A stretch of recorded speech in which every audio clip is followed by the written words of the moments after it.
Well, look at that. It's 6 o'clock, huh?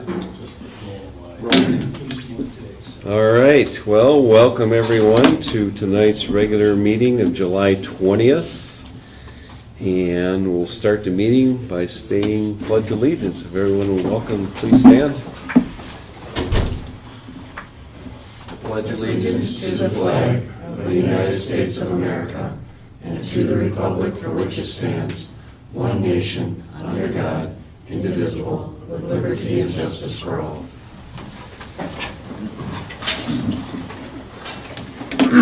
All right. Well, if we could start with administrator's report on agenda posting and notification of the meeting to the media.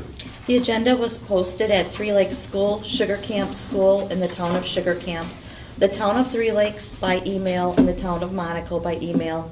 Media notified by email were the Vilas County News, Northwoods River News, WRJO News, WXPR Radio, and WACD WATK Radio. All right. Thank you, Terry, for that. Are there any amendments for tonight to consider? No. All right. I will seek a motion for approval of tonight's agenda. So moved. Second. All right. Motion by Terry, second by Stacy. Any other questions, comments? Hearing none, I will call it to vote. All those in favor signify by stating aye. Aye. Aye. Aye. Opposed? All right. And just for clarification, we do have Michelle, board member Michelle, meeting with us remotely here tonight. So you're still there, right, Michelle? Yes, sir. Perfect. Can you hear us? Yes. Okay, perfect. All right, let's go to approving minutes of the June 15th, 2020 regular meeting and the June 30th, 2022 special meeting. I can take a motion to approve both if you so desire. I'll make the motion to approve both sets of minutes from July 15th, 2022 and June 30th, 2022.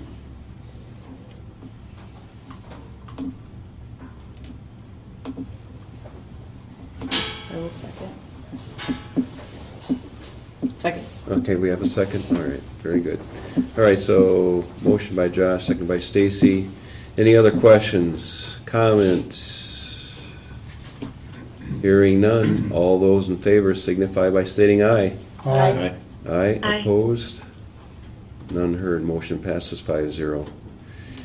Next, we have approved the vouchers / check register for the period of June 10th, 2022 through July 14th, 2022.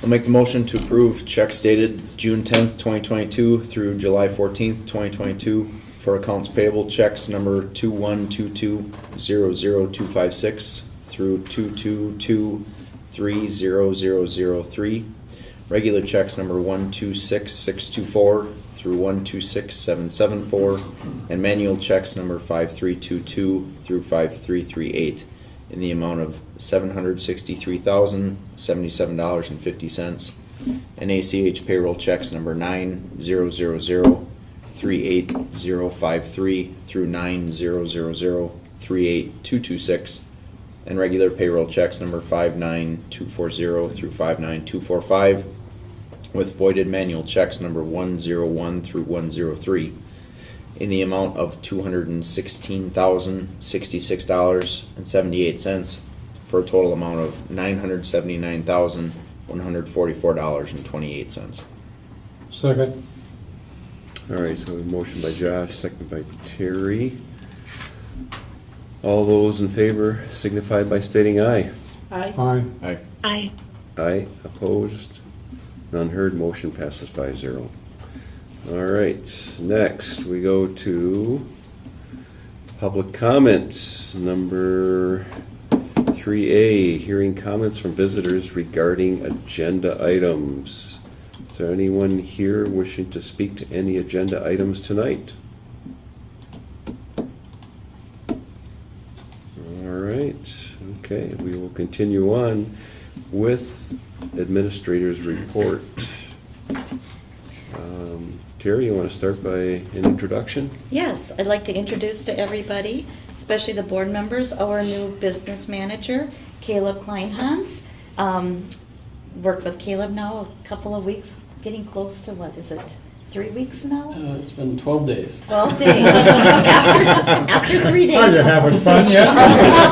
After 3 days, I gave him a little Blue Jay swag blanket and said, "You didn't leave yet, so things are looking good." And no, he's telling me he's happy and he feels Good. like he's part of the school. So I would like to have him have the opportunity to share a little bit about himself with you. Perfect. Sure. So I've got a wife, Alice, who is a physician assistant, and 2 little boys, 2 and 4, that keep me busy. Grew up in the area, graduated from Lakeland in 2007, and then moved to the south part of the state, where I was a teacher for 8 years. And the last 2 years, I was a business manager in Lake Geneva. And then when we saw the opportunity to be able to come back up, we jumped on it. So here we are. All right. And we are Yeah. so lucky we got him signed first because when was that, back in February or March already? It was March. March, yeah. Yeah, So- spring break. Yeah, so it's been a very, transitions are nerve wracking and scary, but I think Caleb has made it about as seamless as it could be. Really appreciate his knowledge and experience that he brings, and he just, we're already, I think, clicking, and I feel really, really strongly that it's hard to replace the Yokolsky legend between John and then Margot. Yeah. I mean, generations of support, but Margot said, "We've got a good one, Terry," and I agree with her. Well, she made it very easy to follow. Everything is as it should be. So Well, very good, yeah. So you found a place to live up here and such? and- we took the only apartment we could find in Eagle River, and Okay. working on selling the home in Lake Geneva. And Okay. once we do that, we'll start looking. Okay, so a little bit of transition on, Yeah. on that side of the world So, yet? yeah. Okay. Yeah. Everything else fell into place really well, but Excellent. housing, obviously, as it is right now, is a bit tough. Very good. Well, warm welcome to you. Thank you. Mhm. Yeah, look forward to working with you. Very good. All right, and administrators report. I actually have a few things I want to share with you for your thoughts and consideration. The first one are some calendar dates to consider. We don't have to act upon them tonight, but I wanted to bring an awareness to you. October 19th is our regular scheduled meeting, and I will be attending the National Forum to Advance Rural Education in Green Bay. That's the WRSA, and they've actually brought the National Convention to Wisconsin. So it's a really big deal, and being involved with the Ferry Coalition group, we're trying to have a real strong presence for rural education. So I'm going to ask that the board will consider moving that to possibly October 26th, the week after. It could be a different day, but that would fit within our schedule. Okay. And then on that same lines, I was talking to Terry, and he mentioned that our regular board meeting in December is on the 21st, which is the last day of school. And he suggested that this might be something you want to talk about in advance because it is attached to the Christmas break. Wondering if you want to see that meeting scheduled earlier because some folks will be going out of town. Mhm. So Okay. I bring those to you for your thoughts, so as we look at calendars down the road. Okay, all right. We like Okay. that proactive approach, so. Yeah, we're trying to keep on top of Yeah. it. In that same vein then, the board administrative staff retreat information for you is August 11th at 9 o'clock. I put a little note down there to see what you thought about potentially us moving into the LMC, the elementary area. We would have a little more space with tables, and I just recall the last couple of years it's gotten pretty tight in here. Just with the thought of being able to have food and maybe some elbow room. So when I post it, I will have to post where the location is. So let me know what your thoughts are on that as well. The survey was released yesterday, and I'm happy to say when I checked it at about noon today, we already had 115 responses. Really? That's less than 24 hours. So I think that's a win, right? I Uh, mean, Wow good or wow bad? Yeah, we'll find out when we open the results. Oh, I've looked at the results. Okay. I would say that a lot of it's get it done so you can have it over with. I was one. That or I'd forget. Like I called my children, there's a survey out there, you are taxpayers, answer it. Okay, Mom. But no, it's good information. Tried to really work with Jen the last few weeks and administrative staff earlier as to getting some key areas of input besides our academic programming. When I look back at results from the past few years, we had between 150 and 183 between the 2 5-year previous Okay. as far as respondents. So that's why I take it as a good response rate if we're already there. And how was that survey released? How do people connect? It was sent out on our social media platforms, and I believe it is on our website, though I have not checked that directly. It was And then- emailed as well. It was Text and email, you could Text. get to it. Mhm. Had a link, live link. And we will send out a reminder as well. I mean, we want to try to get all that we can participating. Okay, all right, for those that aren't on Facebook or go to the school website, they would know by, I'm assuming I would have to ask Jen about that Okay. because, okay, all right, okay, all right. okay, so I think that's a good start. We want to have that information back for the board retreat. Is any questions or comments on that date? Are you inclined to support moving to the LMC for that meeting rather than the boardroom?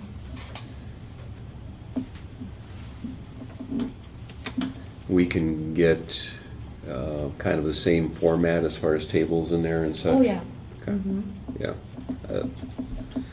I think that would be fine. Yeah, it does get a little tight. How about, does that have air conditioning in there? Yes, it does. I looked at Dave Kirby. Okay, then we should be good. All right. Heads up, the referendum information and actually the language for on the ballot, I'll be bringing to you in the August meeting. Caleb and I have that on our to-do list.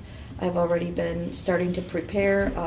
We are going to work with Baird, as I've worked with them in the past, to help with some of our projections and writing the formal language. Okay, So I know some districts have made a point of starting way in advance and such, but I really feel that we have the language, bring it to you. You approve what we're going to have on the ballot, and then our job begins after that with our informational meetings and sharing where we are. Mhm. So I wanted you to know that that's happening. Yeah, timing appears to be what we're been accustomed to in the past. so, Mhm. Yep, Okay, and then October 9th is going to be a professional development day in the whole region. And this has been in development for a few months now. The discussion started actually last spring between the CISA superintendents. And what the hope is here is to kind of revive and re-energize public education and break down some of the barriers that schools get, really immersed in what you're doing day to day, and give like professionals the opportunity to work together, network, and bring our paraprofessionals to get some additional training for them too. So there's a speaker that's coming in. His name is Mike McGowan. He's really well known for inspiring, bringing a positivity and energy, and especially through school districts. And he's been working with some local school districts already, MHLT and Lakeland and a few of that consortium. So we have the opportunity here to do, this is a first time being done. It's a really big deal because CISA 9 has taken it on, and we know it's going to inspire our educators, and it's going to really set a nice kickoff for who we are as public educators, and to be proud and carry that message with you throughout the day. As one of the superintendents did state, remember, this is the best job any of us can have. We're working with kids who are shaping the future. We have a direct impact. So I think it's important to get that message out there and help us see that our neighbors are all in this. And pick up the phone if you're that physics teacher who doesn't necessarily have somebody in your building because you're a singleton. Start doing some of this networking. So I just wanted to share that with you because this is the pilot trial run, and we are very hopeful for it. It's going to take some moving of the masses, but I think it's going to be well worth it. And so this would be for all teaching staff? Yes, it's and going to be all for- teaching staff, administrative, and our paraprofessionals. Oh, okay. We want to start investing in our professional development, and we already have a plan with that locally that Carrie and I have been working on, and this will just, again, support that. Okay. Because they are professionals. We want to make sure we're getting the best in the classroom. Mhm. And I just wanted to let Terry know and everybody that Jen and I have been working on getting some school publicity out there with decals or logos, and it was not feasible to do it through our Fab Lab because the materials are too expensive and difficult to get a hold of with the UV quality. We can order in mass quantity much more cost effectively, and so she's been on that. So hopefully I'll have for the next board meeting to show you what the choices are that we have out here, so that will be coming. It's been a long time coming, Yeah, well, but we're gonna get getting it. done now. It's getting ordered.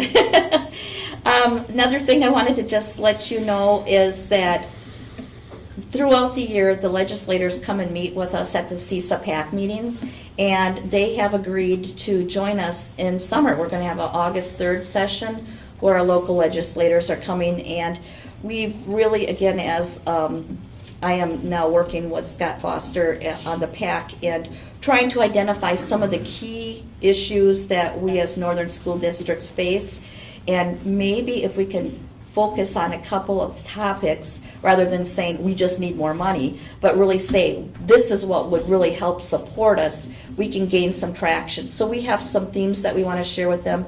They seem to be very open and willing to listen, and so I'm hopeful that we maybe can make some new connections or maybe reshape some of those connections for positivity and continue to work on the WIRSA Ferry Coalition Board. I know this is a touchy subject and I shouldn't bring it up, but I feel I have to anyways. You probably saw general aids released again in the paper, and I want to put the discrepancy and fairness out there and make a couple of points so boards and public understand. For instance, Three Lakes this year will get $8,198, and Rhinelander was approved for $8.5 million. Now you tell me the difference 20 miles down the road. The unfortunate thing about that is it's not dollars in the bank necessarily, so there can be a misunderstanding like, oh, well, Rhinelander needs to function on referendum too. Well, you're getting this money. Well, no, that's cost relief to the tax base. But it's one example of the schools that have been consistently losing the 15% continue to lose. So this is not an area with funding formula or that we're going to make money. We have to find other ways to get support, and that's what the coalition is working on. That's what we're helping to help our legislators, especially Mary Felskowski, where she is on that Joint Finance Committee, help them better understand what we need as the smaller districts and the maybe not as big voice, but we're a little powerful, mighty voice that we want to be more proactive. Okay. So, I Very know good. this was rather lengthy this time, but it's been busy, so I wanted to share some of the fun things going on. And one last item just came through today. State COVID testing has been approved for this next school year until funds run out. However, it's only going to be approved for students and staff of the school. It will not be open to the public anymore. I can tell you that it has been almost unused since spring. I don't know that we need to continue that on. It's like, located in that hallway, but there's not a lot of traffic. Oneida County would like us to continue with that. I was apprehensive about having it as open for another year to the general public, but this has now been limited to students and staff. It's not even going to include like staff, spouses, or parents of students. It's going to be very limited. And if you recall, when we went ahead and approved this, even getting a home test was virtually impossible. And those issues seem to have been addressed. So I don't know if the board has strong feelings on that, but that's a rather very new development. So that's something that will come to the board prior to opening the school. Is that your thoughts? They would like us to commit sooner than that, but Okay. yes. Okay. All right. And that's what I have for my administrative report. All right. Okay. Well, thank you for that. A lot of good information. Anybody have any questions for Terry on that? All right. We can go on to new business. August meeting dates. Okay, so just to recap, our board administrative staff data retreat will be August 11th at 9 o'clock. I was rereading the minutes and I noted that they were incorrectly recorded, so Carrie put a note in here. We want to make sure that we have that clear, that it is the 11th and not the 22nd. Okay. And then our August regular meeting is on the 17th, 6 o'clock as scheduled. And then October, we have time yet. Should you want to make that change in the calendar, we could do that today, but we do not have to. All right. So October 19th. I guess we'll give everybody a chance to look at their calendars and we can. Meet in August on it? Because basically that would be a change in October. We'd have to have that on the agenda as October meeting date. But we could do that in next month just by posting it as such. So, Okay, yep. very Okay. good. All right. Next, we have consider approval of the personnel report. We have a lengthy personnel report tonight. First, we do have a resignation. Brian Diorio has resigned as the boys' head basketball coach.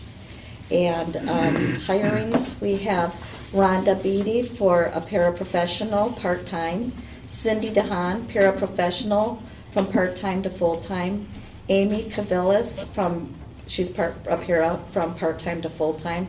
And Shannon Votis, para from part-time to full-time. We have hired a music teacher, Jessica Westfall. Tyler Maney for football head coach. Patrick George, football assistant coach. Craig Mandley for football assistant coach. Todd Rhea, freshman football coach. Dan Shepley, junior high football coach. Al Votis, football program assistant. Steve Brzezinski, volleyball head coach. Melinda Stotts, volleyball assistant JV1 coach. Louis Ritter, volleyball assistant JV2 coach. Jennifer West, junior high A-team volleyball coach. Ellie Soder, junior high B-team volleyball coach. Jack Wales, boys soccer coach. Brad Volkman, boys soccer coach. And Lori Lewandowski, cross-country head coach. All right. How many openings do we remain having? Do we Or have, is this it?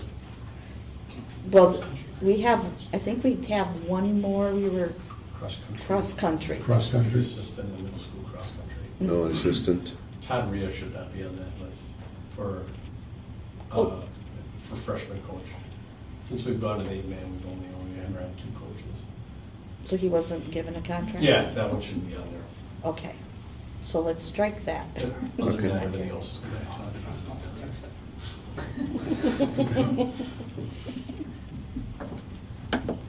All right, so with Todd off that list, I seek a motion for approval.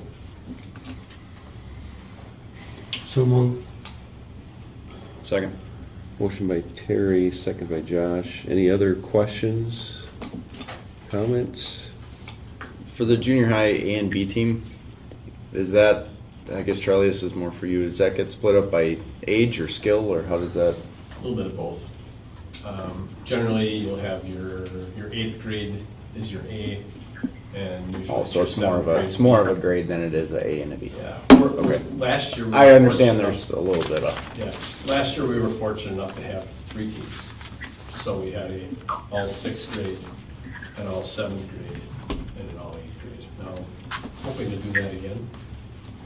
We have to see what our sign-up numbers come in, but there aren't many conference schools that have those 3, so we play, when we do have the 3 levels, we play 3 levels. Mhm. When we don't have the three levels, the 6th graders would do an English 1 game, mhm. which gave them a chance to compete against one another and give them some floor time. Mhm. So, All right, any other questions? All right, I'll call to vote. All those in favor of the personnel report signify by saying aye. Aye.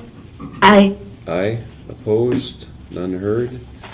And resignation, Brian DiOrio, thanks to Brian for everything that he's put into the program. And yeah. All right. Got that. And next we have consider revisions of the 2022 through 2023 elementary student handbook. And I'm going to ask Steve to speak to that, please. All right, Steve. You should have copies of the handbook. If I go too fast, just give me a nod or something so I know. Page 1, we had a section on school planners that used to be universal. We have moved away from that a while ago. It's generally grades 3 through 6, so that's what you'll see reflected in that change, but it's just addressing those grades. The other grades do an organizational strategy, but it's not necessarily a handbook, so we changed that. Page. Steve, do you Yes, want us to sir. ask questions as we go? Sure, Or do you want to? that's fine. Okay. Let's do each one. My question in that one is that first sentence. It makes it sound like it's an option to use it. Grades 3 through 6 may use student planners, and then in the next paragraph it says you will be expected to record all Yeah, that's a assignments. good point. So we can. So is it optional or is it required? No, we can change may to will if Okay. that's okay. So it's consistent. Thanks for catching that. Mhm. Page 6, band procedures. We just took out the 6th grade and just left it as elementary band to give us some more flexibility if we make changes there to include 5th grade or other grades. Any questions on that one? Right, chaperones is new language. I'll just read through that. Teachers may request chaperones for field trips when needed. In those instances, the classroom teacher will send out communication making the request and include the number of chaperones that are needed. Parents or others or other responsible legal adults in a student's household who wish to volunteer may submit their names for consideration. The teacher will select the needed number of chaperones from those volunteers. It is important to note that chaperones that accompany student groups have the expectation to assist educational staff supervise students. That's mostly in there as a clarification for parents and just to make sure we're all on the same page as far as when field trips happen. There are some field trips where everyone wants to go because it's fun and we need Sure. to focus on you're there to support Yep. what's going on. So Okay. any questions or concerns with that? All right, page 7, Todd had a section here, hours of operation for Sugar Camp. We did make some minor adjustments to our schedules. Both buildings have supervision starting at 7:45 for Sugar Camp. That looks like, to me, based on what Todd wrote in here, that's outside in most cases unless it's inclement weather. Classes start at 8:05. And that's when instruction officially will begin, and at Sugar Camp, the day ends at 3:30. For Three Lakes, it's basically the same. The only difference there would be that our day ends at 3:15. I do have a note in there that if it is a 7:45 a.m., we keep a list. We've done that the last couple of years. Kids that come in, they need to be in the commons area. That's where our supervision is. They're not just entering the building and wandering around, and we do only have the The main doors right here are open at 7:45. The other doors remain locked until 8, and we have all of those doors manned at 8 o'clock. So there were some safety adjustments there as well. Any questions on those two? Okay. Nope. Page 8, progress reports, report cards. All we did there was take Power School out and put Infinite Campus in. That's our student information system switch over, so that's just to reflect current practice. Soda, milk, and juice. We don't have vending machines in the building anymore after COVID, so we took that out and we left in the section, parents are asked not to send soda with students for lunch. I just changed the wording there a bit from what it said before. In keeping with healthy practices promoted in our lunch program, juice or milk is preferred. So it's not really a policy change, it's just Sure. clarification, getting the wording correct there. So is there no interest in getting a vending machine back of any sort? There hasn't been. I don't think we've talked about that. I don't remember the last wellness committee. That's where that would probably come up, is Mhm. at that wellness, is it a committee or a group, whatever Right. that is. There's some student requests for that at our end of the building. I could see I get that every that day. being between lunch and, even a quick snack after school or something, but Okay. That shouldn't affect the language here. I don't have anything about vending machines now, so we should be okay even if you make that change. Page 9, general school rules, no gum. It used to say no gum was allowed, now it says without teacher permission. Sensory issues and just teacher preference in classrooms, we needed to loosen that up a little bit. Questions on that? Okay. Page 15. This isn't a policy change, it's just a wording change. We didn't like the term withdraw. When a student takes a vacation with family, we changed that from withdraw just to taking them out of school. And then the wording did not match the form that we use. So our anticipated absence form versus trying to see what it was before here. I don't remember what it said. But it's going to be in line with what we're doing for current practice. Questions on that one? Okay. Page 17 and 18, these are just program. We're moving from STAR to FastBridge as far as our screener program. We don't use Continental Math League anymore, or currently I should say. So STAR is out of there and CML is out of there. And that is part of our advanced math placement criteria on page 17. In page 18, it's the same change, but it's in regard to the retention policy. But just again noting it's whatever assessment tool we're using, so FastBridge was added in there. And that should be all of the changes for the elementary. Any other questions? Good. Okay, so, someone willing to make a motion to approve the elementary student handbook? I'll make a motion to approve the 2022-2023 elementary student handbook as presented. Second. Okay, and with the change that was noted by Josh? Yep. Okay, everyone's agreement with that? Okay. Any other questions? Hearing none, I'll call to vote. All those in favor signify by stating aye. Aye. Aye. Opposed? None heard. Motion passes 5-0. Very good. Thank you for your work on that. And now we can move on to consider revisions of the 2022 through 2023 7 through 12 student handbook. And Justin will take the lead on that. Okay, thank you. This is a work in progress. As you see, there's 50-some pages here. A lot of material in here, and a lot of it is needs to be there. I think you'll find that the changes we're suggesting are fairly superficial. And some of the ideas that you're seeing here are administrative ideas, some of them are staff feedback, and some of them are student feedback. I spent the last 4 Tuesdays of the student council meeting sitting in with our elected student leaders to get their input on what's going well, what they'd like to see changed, and some of that is reflected in the suggestions for revisions that you're going to hear. Okay. Starting out, page 3, really minor thing, just suggesting changing the complaint word to concerns at the top, and I love the fact that this flow chart is at the start. Because if you're not going to read this whole thing, and let's face it, how many parents do or students do read the whole entire thing from stem to stern, I love that this is right towards the front. And if you have any questions, just stop me, flag me down. I'll fly through these fairly quickly.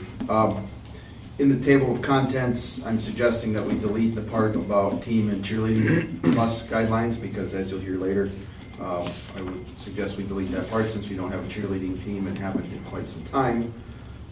So it's kind of old language, kind of reflect current practices. Now, I'm pages through here, just making sure I don't miss one. It's going to be a little bit before we have any more revisions, or the next revision, I should say. Okay, so this is beyond top of page 24. I'm changing the language, or requesting a change in the language to number 8 as one of the consequences for bad behavior, for lack of a better word. It said citation, issuing of a citation. It doesn't quite work that way. We don't have the authority to issue citations. There are situations where we refer it to law enforcement, and then if law enforcement decides that there's evidence of a crime being committed, they will issue citations. So I changed number 8 to say that it could include a referral to law enforcement, which may result in issuing a citation. And then a new ad, and that's the color coding. The yellow highlight means it's a tweak to something that was existing. Green highlight means it's something brand new addition, and a red highlight means we're suggesting we delete it. So number 9 is a new one, a green highlight, pre-expulsion agreement. This is something that I've utilized in the past a lot. Put it to work in practice and theory at one situation this year.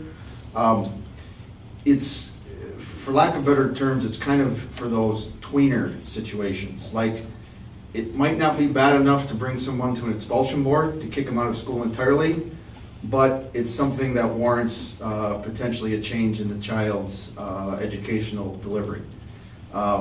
Like, for example, a student, maybe it's repeated violations, and it's not something that hits the meter of, oh, this is an expulsion, but we're not, through the intervention process, we're not getting any sort of result, and it's starting to encumber learning environments on a regular basis. A pre-expulsion agreement looks like this. The family comes in, parent, guardian come in, they talk with me, and usually dean of students is there as well, and laid out some options. Like, here's what's happened. They all know this because they just had whatever the offense was. Here's what we've got, in terms of interventions provided, and it hasn't worked.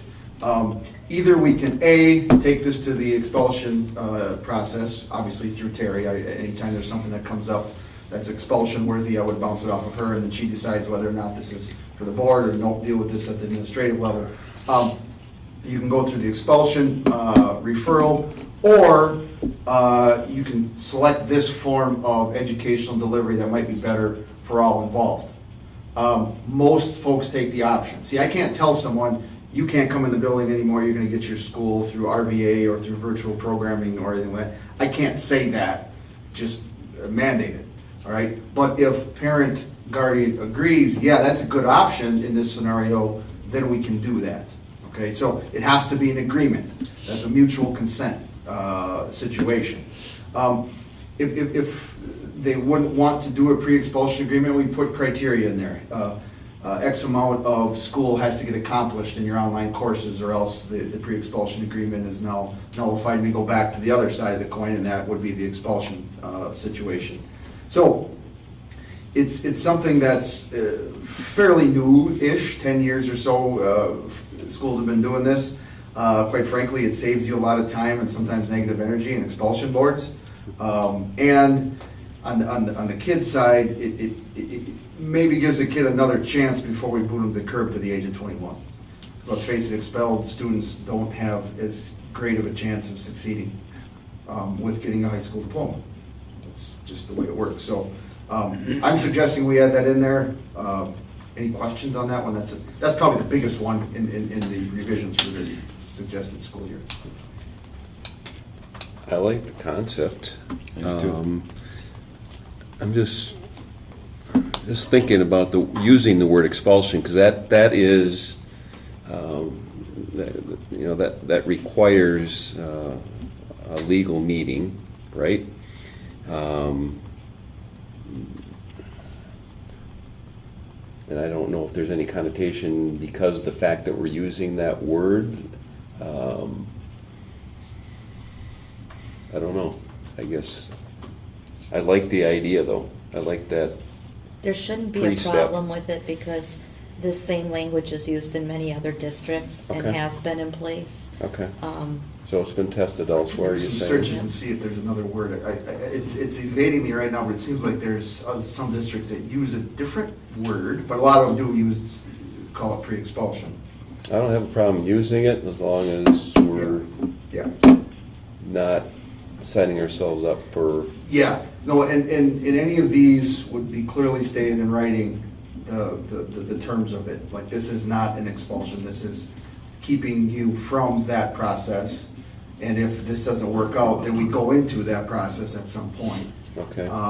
And that, by the way, is something that is case studies, educational law has proven. If, let's say there's an offense in February, and you sign on to a pre-expulsion agreement, the district, the administration does with the student and family. And the criteria of most of these agreements state they have to do school. You know, if it's virtual from home, that's what they have to do. Sometimes that doesn't work. And then if it's all of a sudden now March or April, and you have to nullify the agreement because they're not keeping up their end of the bargain, you can still bring that child back to an expulsion board, and that is okay even though time has transpired since. Because naturally, if there's an offense, you want to get the expulsion happening in a timely fashion, in everybody's best interest, right? Correct. And so, however, with the dawn of the pre-expulsion agreements, that has held legally sound from a school district standpoint. If the pre-expulsion agreement is signed on by both parties, that, and it's clearly stated in there that if you don't follow this agreement, then in successive, down the line, we could go back to an expulsion on this event that happened back in February. That holds water. Mm-hmm. So it's never happened here. Obviously, you're just starting out with it, but it has. That's something that has held up for schools. So you can do, because that's a question that comes to my mind right away. Is like, can you take a student to an expulsion in May for an offense that happened in February? And the answer is yes, if you have one of these agreements signed by both parties. So, Okay. just as a side note. All right. Pending the legal, I like the use of the term because it really paints that picture for student and their family that, I agree. hey, this is the next step. Right. Yeah. Very good. Next one, moving on to page 25, near the top. Again, these are just basically typographical superficial changes, and this reflects, the language previously was talking about mailings being sent home for suspensions and disciplinary referrals and things like that. That's not the case anymore, but every parent can log into their will be Infant Campus next year, formerly Power School account, and be able to see what the situation is and see what the resolution is. However, we always, to the point that people answer their cell phones, return their messages, we always call. We don't leave it up to, hey, here's disciplinary referral in the mail or through Infinite Campus. It's a phone call. If there's any disciplinary referral, they're going to get a phone call from or an email communication from the teacher, and or if it's something that's consequenceable or if the office intervention has to occur, then it comes from the office as well. So the communication comes in a lot of different ways, but I'm cleaning up the language here because it doesn't necessarily mean a mailing home with a stamp on it anymore. So that's the that section. Going down to 26, this was a big one in terms of input from staff and from students. And I'm suggesting the deletion of the word excessively torn, because I found out firsthand, and I know others did other years, that the definition of excessively is way different from one person to the next, okay?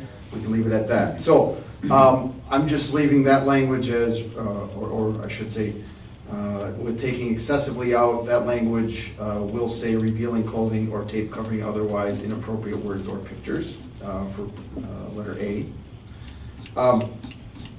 In letter B, I don't know if you probably can see the comments on the side there that I put in when I put these in, but on letter B, I suggest adding that to update, making it consistent with case law.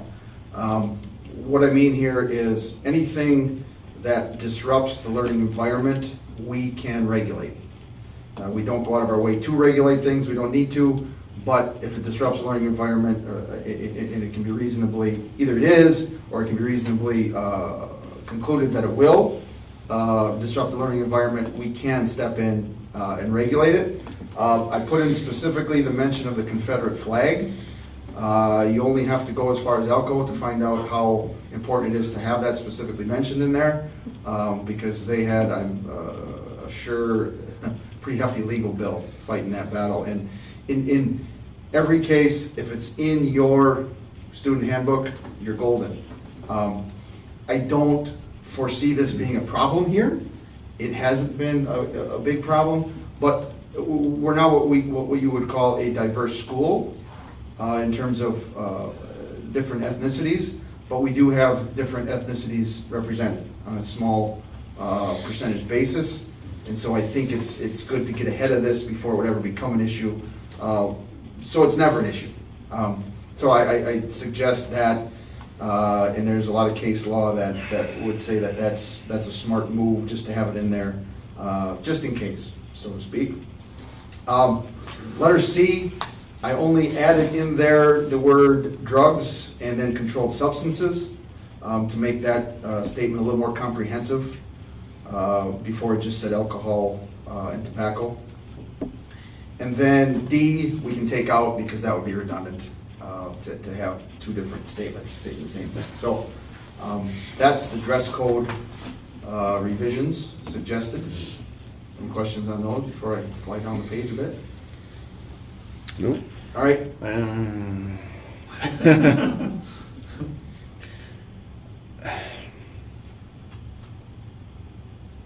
I've been struggling with this one a little bit, the Confederate flag thing. While I don't deny that it has been, that the Confederate flag's meaning has been twisted Yep. through the past, how much of that is education versus, I don't know.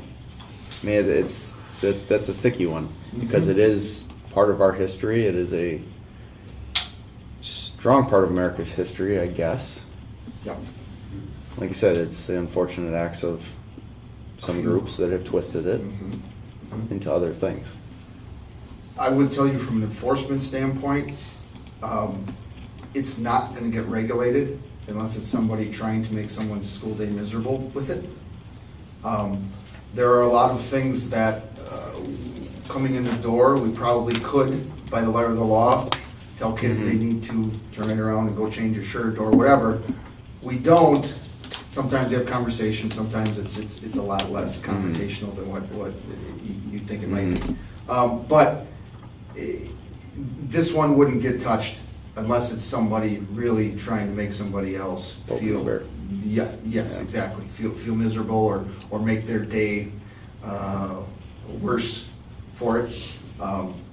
Which is, from what I understand, kind of what happened in Elko. No. No, I don't know if I should speak to that. Maybe not put you on the spot. It was more the other way where someone saw it and took offense to it, and it went that way instead. The kid wasn't really doing anything. Yeah, that's the way I thought it went too. Yep. But it what I got read, but- way worse. Way too far than it needed to. Yep. Yeah. So, okay. You good with it or no? Still struggling? Too soon, yeah. Yeah, too soon. Got it. Real quick though, I think I'm done touching on that one. If we can back up a little bit, to item 4, back on, your pages don't match up with ours. Okay. The digital communication which may include, should that be reasons for digital communication which may include? Because A and B aren't digital communication. Sorry, English thing.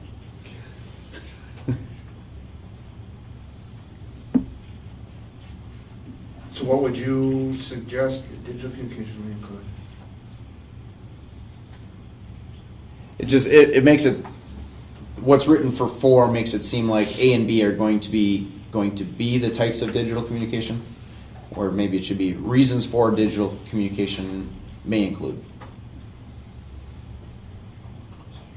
Maybe I'm being a little. No, I see what you're saying.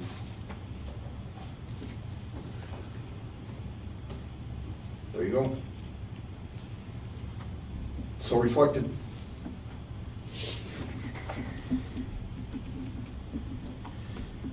All right.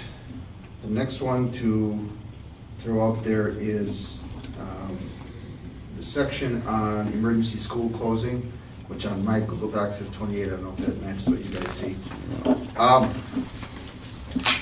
I'm putting in there language that will match up with our, or that matches up with current practice of when there's a school closing, we all get the blast from Jen West or Nikki Maney, whoever's sending it out, on our cell phones, and emails blow up. You will receive notifications via phone and or email and or text from the district's messaging system, and local media outlets are also notified of school closings. I'm suggesting blotting out or deleting all of the various radio stations, TV stations specifically mentioned, simply because I am the guy who's making those calls and those notifications to those different radio stations, and some of them just plain either aren't there, Right. or they don't work, or the website password that they gave us 6 weeks ago is now null and void because they changed their website, and I'm sitting there at 4:45 in the morning getting really PO'd at my computer, and what I'm saying is I don't want to advertise something we can't deliver. Yep. And if only 2/3 of the online reporting systems that these different media outlets give to us don't work, and quite frankly, most of them, now Mike Mahalik is absolutely 100% there all the time, and he takes the call, but not every radio station or television station has somebody manning the phones at that hour. And sometimes, what I'm saying is I don't want somebody to Yep. focus in on that station and then they don't get the message. Just rely on one station, yeah. Yeah, well, and I will continue to try to notify everybody that we can on the media list, but some of them sometimes aren't as reliable, so, and quite frankly, I think most of the folks that are most interested in knowing get their message from Jen West anyway. But it's still, there are people that still watch the clicker at the bottom of the TV, you know, so that's why I'm suggesting that modification be made. Going down to extended instructional programs, there's guidelines listed, and most of them are fantastic for why we would provide online courses or virtual courses to students. I'm suggesting we add in a number 5 that says a student who has a medical condition, physical health, mental health, etc., may be considered for online courses if documentation is provided supporting the need by an appropriate licensed medical provider. So I suggested that to get us in a spot where we can do it if we need to, and with a good dose of sensitivity to students' health needs, whether it's mental health, physical health, if they can't be here for a section of time, to provide them their virtual programming from home. Would it also be an option, I mean, what if somebody, a student was referred to by, I guess, right from administration here, that they recognize that a student, Yes, I think what you're getting at is sort of housed in number 6. like if we feel and teachers feel and sometimes parents agree that an online program might be in the best interest of the kid, Okay. student, I think number 6 covers us there. All right, so this is an addition, all right. And there is a little criteria there for what it means in terms of the rate of completion. So it's not somebody's on online classes for 3 years and gets 2 credits done, kind of thing.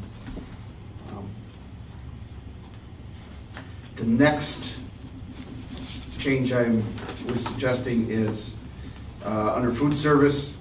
I'm assuming that the last phrase there, the district maintains a no charge policy. I'm assuming that's along with the USDA program of the last couple of years. So if that program is now leaving us, I'm hearing, we should probably remove that. So that's why it's highlighted in red. Okay.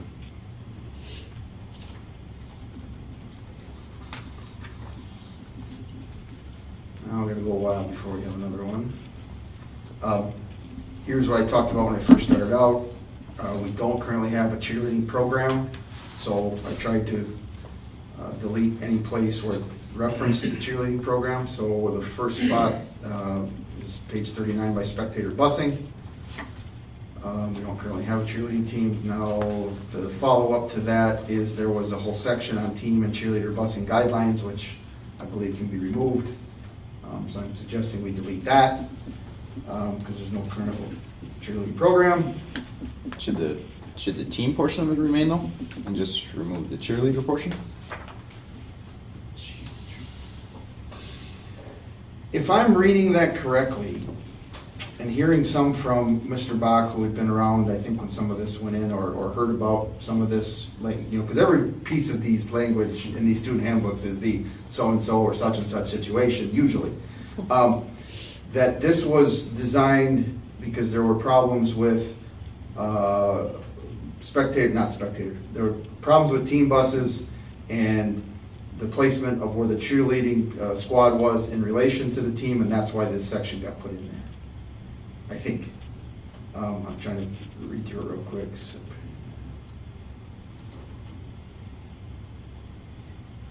And that part about the more general phrase in their players to be quiet on the bus, talking in normal tones, that is covered in our bus, the language earlier in the bus expectations.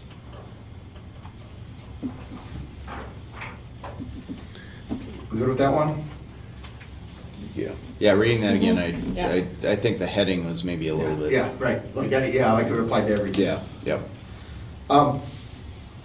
This one, interestingly enough, going down to, it's page 42 towards the bottom, the use or possession of cell phones and digital devices. A little bit of, I don't want to say magic, that's a little strong, but it was kind of neat. We had a couple discussions about our cell phone policy and protocol procedures in several faculty meetings. And I also brought this up in my conversations with our student leadership, the elected student leadership. And they both had a similar, want, or maybe need. They want consistency. Okay. From the student perspective, hey, don't take the cell phones out of our hand completely, but whatever it is, let's try to get it consistent from classroom to classroom. Okay. And that's some of the staff feedback led us in the same spot. And there's a part of me and a part of several of our teachers who spoke up and said, why are we messing around with this? Let's just take cell phones out of their hands. Let's just put them in the backpack, put them in the locker, done. When they walk in the door, cell phones go away.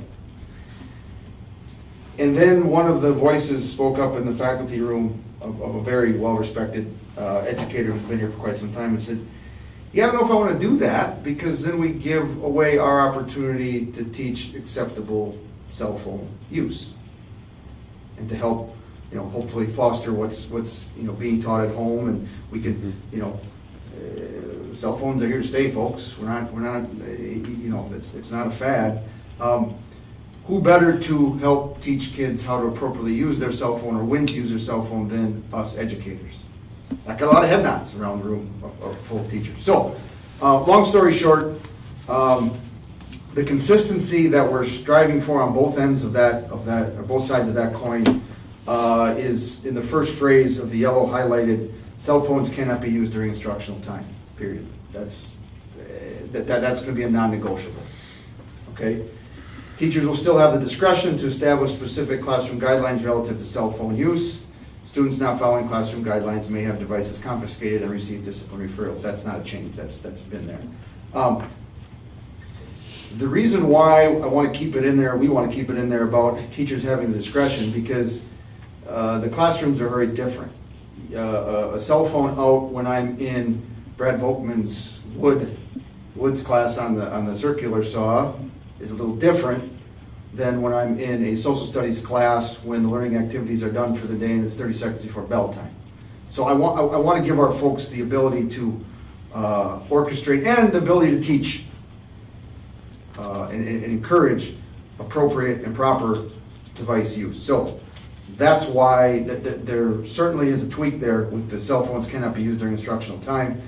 But quite frankly, I think even our kids, I know some of our kids are on board with that. Like, in fact, we've had some teachers report that there are kids who will bring their cell phones to their desk, the teacher's desk, put it there for the hour and say, I don't want to be distracted. So I think this is kind of a little bit of a halfway point before, we're not to the point where we need to, extract cell phones from fingers when they're coming in the door. And there will be some who push the envelope. There is for every room, right? But we'll figure it out. This wasn't a big problem this year at all. I think maybe 3 times during the school year there was a cell phone that lived down in the office. For the most part, I think everybody plays pretty good in the sandbox with this one.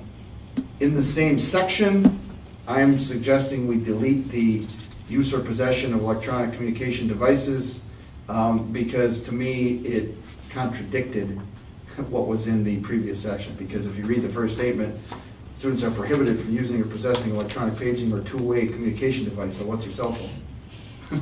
So anyway, that's just to me a clerical thing. Like, let's not have that statement in there if it's going to contradict what was just said in the previous section. Just clarification, going back to what you have in here in yellow there. Yep. So first statement, cell phones cannot be used during instructional time. Yep. Teachers have the discretion to establish specific classroom guidelines relative to cell phone use. Yes. I'm having trouble following that. Okay, so a picture there, if, I'll pick on Al Hodis. He's doing what do they call it in chemistry, where they're doing the different mixes and Labs. well, yeah, it's a more chemistry specific term than labs, but it's evading me now, so I'll just move on. But he may say to the students, all right, I need you to pull out your phone and take a picture of this reaction. I want to give folks the ability to do things like that because they may be using those pictures later on in their lab write-up. And if we say, if we just leave it as no phones during class time or bell to bell, that takes away the ability to do that. So if you have a suggestion for a better way of wording it and still have the same spirit, I'm all for it. I'm following what you're saying, but in the first sentence you say they cannot be used during instructional time. Yes. But then you're saying that teachers have the discretion. So I'm just... Could you simply add the word however in front of teachers? However, comma, teachers have the discretion?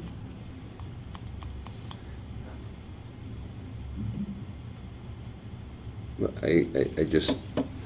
That first statement, just to me, it just says you cannot use them. It's just, that's how I read it. And then it goes on to say, well, teachers do have the discretion.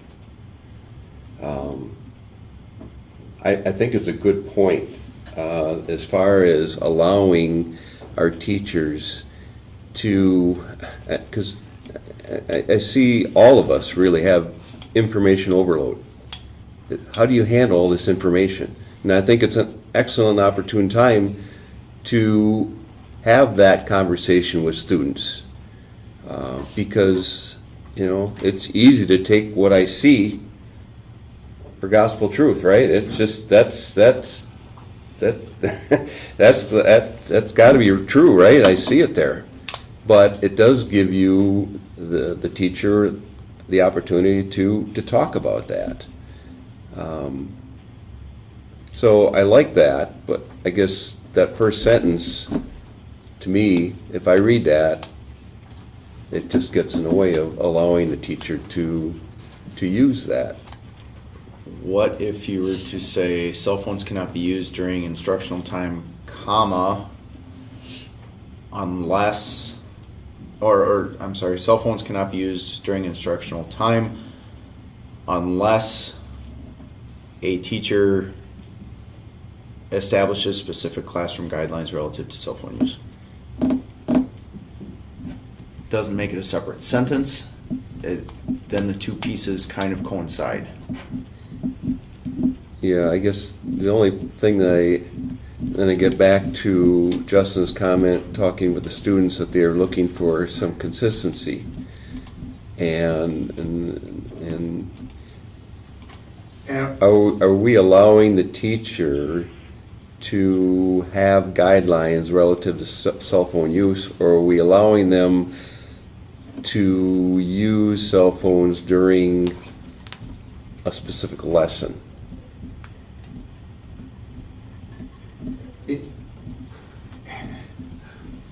Yes.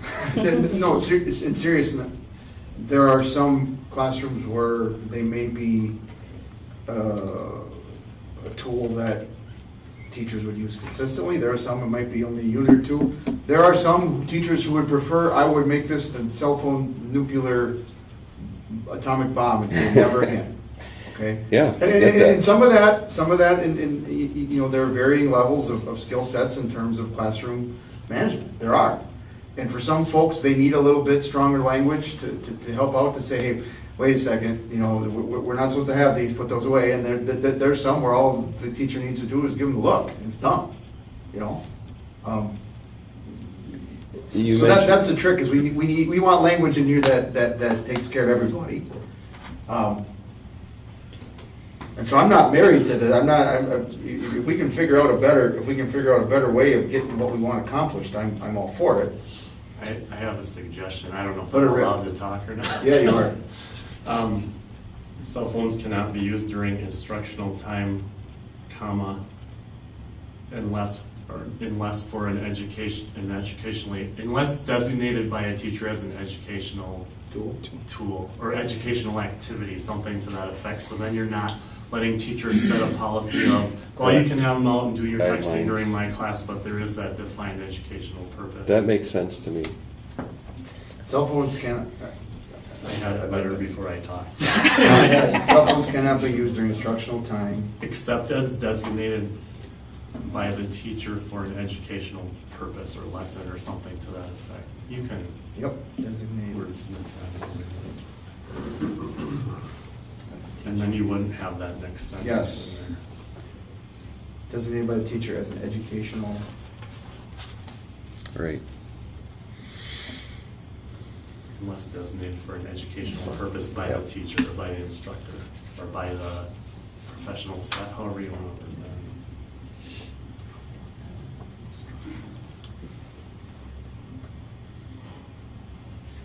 Nice.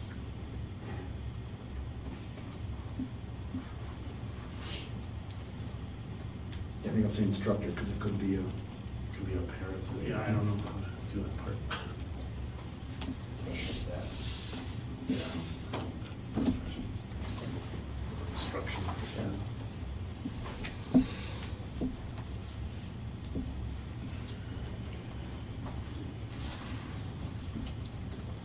And then I'll delete the next sentence.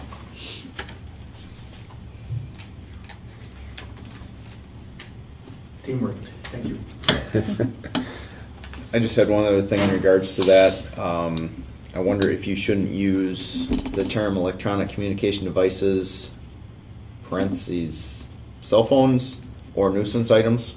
Take that from below, simply because you have more than cell phones, you have iPods for music, and which, if they're on Wi-Fi, they can still text. Watches. And Apple Watches, and yeah, good point.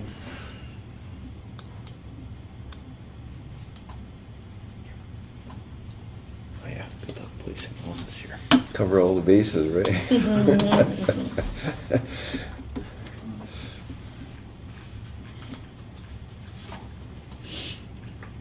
Done. Okay, anything else in that section? If you would just read that back for us, that would I be will. fabulous. I will absolutely read that. All right. Cell phones cannot be used during instructional time except as designated for except if designated for an educational purpose by the professional staff member. Students not following classroom guidelines may have devices confiscated and receive disciplinary referrals. That last part wasn't changed.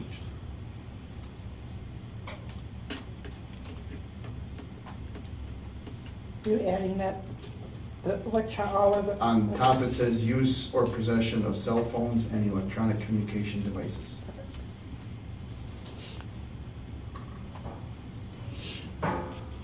Is that a problem, because that sentence designates only cell phones, even though the heading is, sorry. Use or possession of cell phones and digital devices. Okay, so that covers all uses, right, in the title. It does. But you're looking, Well, it does, except for, so the first sentence talks about cell phones and related digital devices. And then and then there's a period, and then this starts into a separate use designating only cell phones. I see what you're If saying. we're going into legal mumbo jumbo, I could see that becoming an issue. Digital- so a staff member wants to allow use of an Apple Watch, or somebody just has that and they don't have a phone or Cell something. phones and digital communication devices. I got it. Yep, that makes sense. Covers it.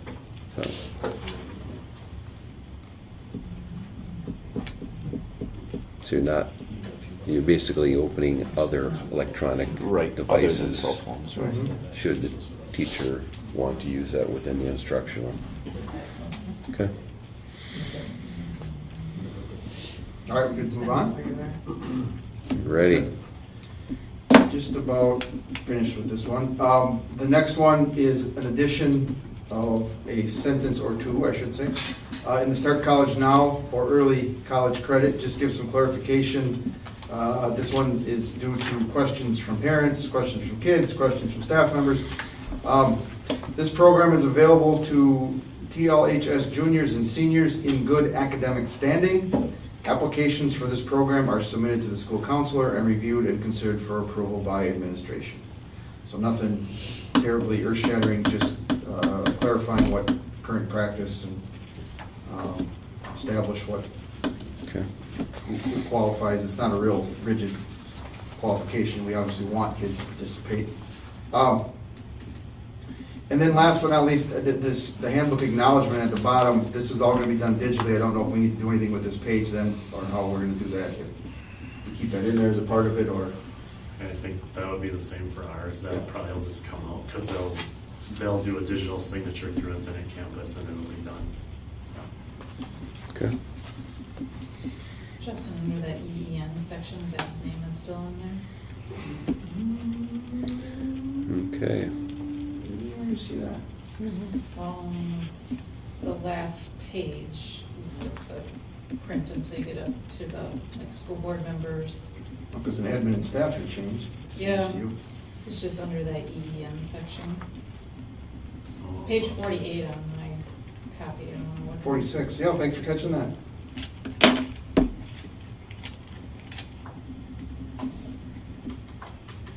That's That changed too? shouldn't have a And a name. couple times did you get the last sentence too?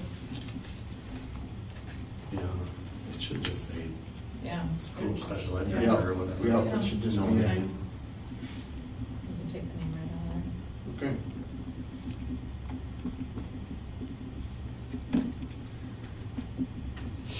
Got them all covered, Justin? Got him. That's it. Okay. All right, so, someone prepared to make a motion to approve the 7-12 student handbook. I'll make a motion to approve the 2022-2023 7 through 12 student handbook as presented with the changes that were discussed. Did we take Deb Strauss's name? Okay.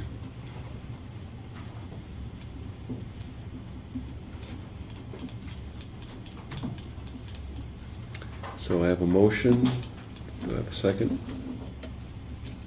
Second. All right, so motion by Stacy, second by Michelle.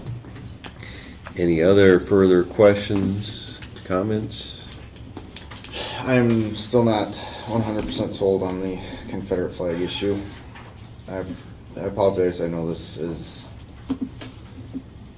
of, like I said, some contentious items. Is there a way to use a different term? And maybe I'm alone in this on the board. Is there a way to use, i.e., items of political discourse? I don't know. I don't want to put political in there, but for lack of better terms, at this exact moment. What page are we talking about? Terry, yours is probably going to match Justin's. It's like 20. This is on Five-ish? page 35, our Well, page it's- 35. His is going to be different. Oh, he's got it, okay. His is printed. 24, 24, maybe? 25? Section on dress code and appearance. Dress and appearance, yeah. So you're struggling with just identifying one Calling it out. specific? Yes. I see. Like I said, especially when there is some historical significance to it, in which is taught in class. Does it help by laying it out?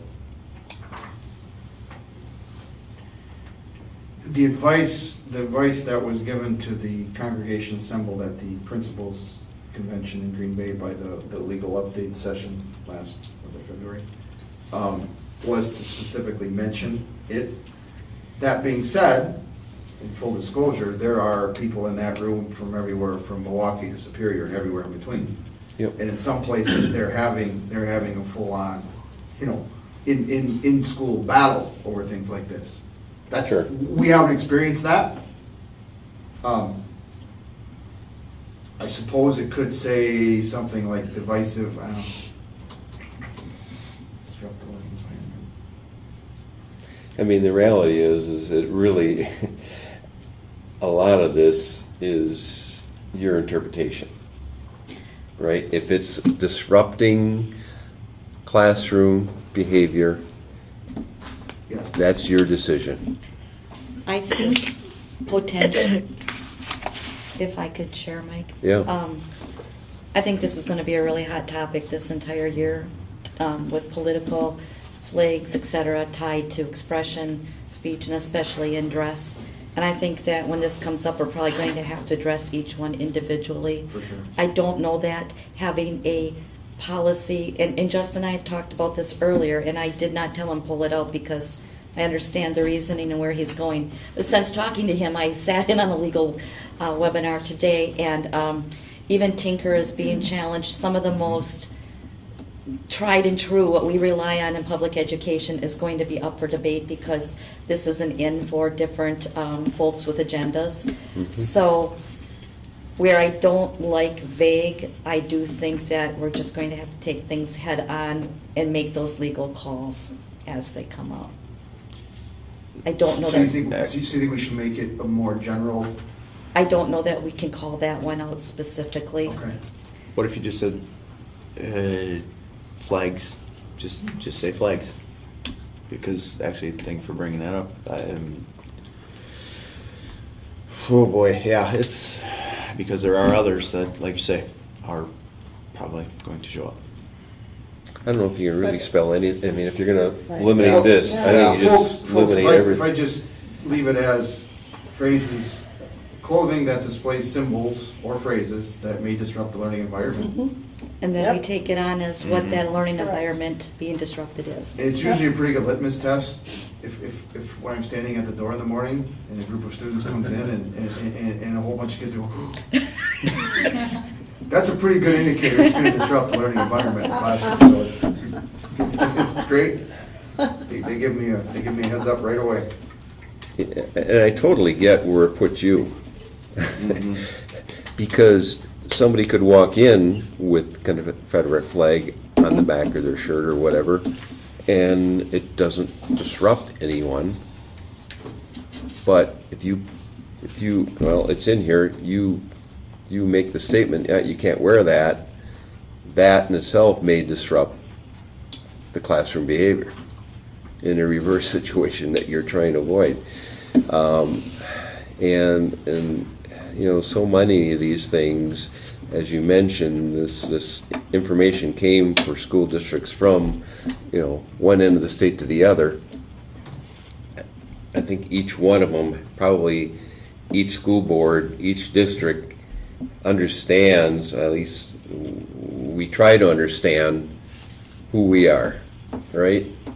And I get what Josh is saying here too. I mean, it's a part of history, and it's a chance, an opportune time for perhaps a staff member to explain what that meant to the people of the day, right?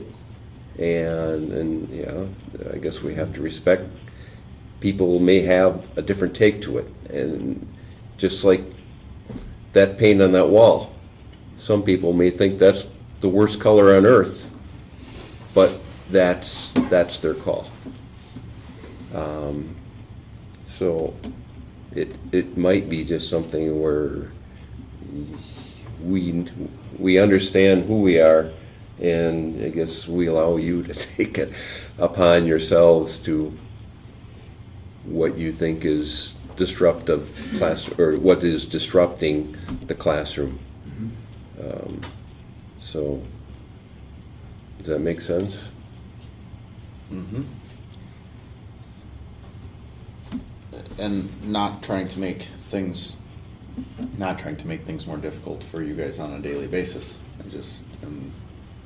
I haven't seen a Confederate flag in this building, other than the ones in textbooks. Just out of curiosity, and maybe we don't know, like you say, you brought up the Elko situation.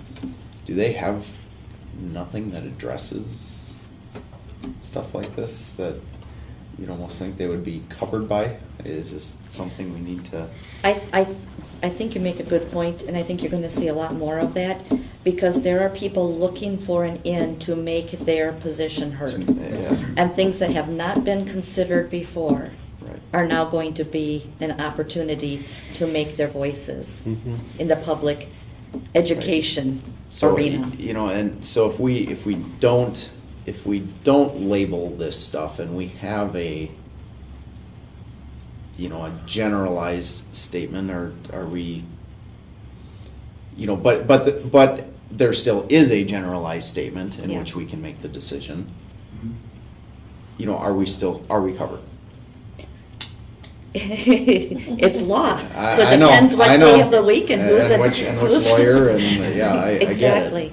But no, I think really seriously, we do have a very good set of student expectations and policies that do guide us. And I do think then you have to look the next piece of the informational puzzle. Was this about, for instance, a Confederate flag, or was this about the message of how it was presented to this child who may feel like you're taking an offense to their heritage, or, is that even part of the factor? And if that was the case, my expectation is that my administrator would handle that as absolutely unacceptable student harassment and bullying and many other pieces besides the symbol that was presented. Yeah, if you establish that it's disrupting or has disrupted the learning environment, then it's a slam dunk. And quite frankly, if it's not, I probably wouldn't regulate it. Right. Right. Sure. Right. You know your battles. Right. Yeah.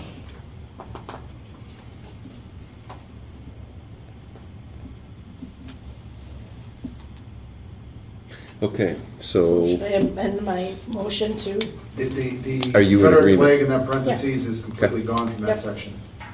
yep, I'll take the friendly With discussed addition. changes. Yes, so, got that straight. okay, so you're So accepting, I will, okay, I'll say it, you want me to say it all over again? Would that make it better? we could restate the motion. Okay, so I made the motion to approve the 2022-2023 7 through 12 student handbook with the changes that have been discussed, including, or is that good enough? I guess including discussion After the motion? Pre and post motion. on dress and appearance.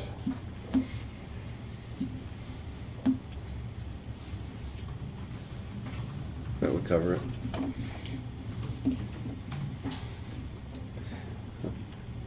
And so I made the motion. Okay, And and then it's Michelle?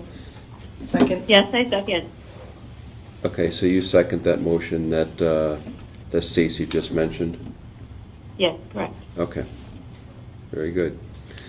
Okay, any other comments, questions? All right, let's call it to a vote. All those in favor signify by stating aye. Aye. Aye. Aye. Aye. Opposed? None heard. Motion passes 5-0. Thank you, everyone, for your input on that. All right, moving on to consider revisions of the 2022 through 2023 co-curricular handbook. Okay, Charlie and Justin can address this one. We just have a couple of changes, actually, a couple of additions, I guess. Last year, we tried out the dual sport athlete, which meant an athlete could participate in 2 sports in the same season. So for instance, volleyball, cross country. We didn't have anybody do it in the winter, but we did have some track and golf and track and soccer. So with that, I got some information from Edgar. It was kind of the school that we were modeling by doing this, and I gave that to Justin, and he did some policy for us and included it. It's on page 13. It's under dual sports participation. So that is totally new. And everything in the fall went pretty well. The kids knew the expectations, and most of the sports start within a week of itself.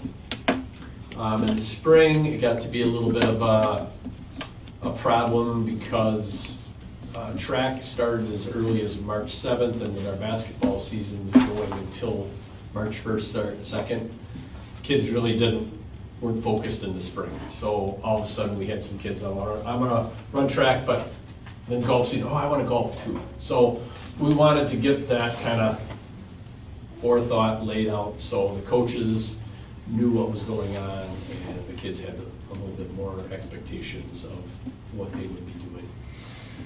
So that language is in there now. I still meet with the athlete, the coaches, and the parent, and we kind of drop a little bit of a contract and a practice and game situation of what their sports season will look like.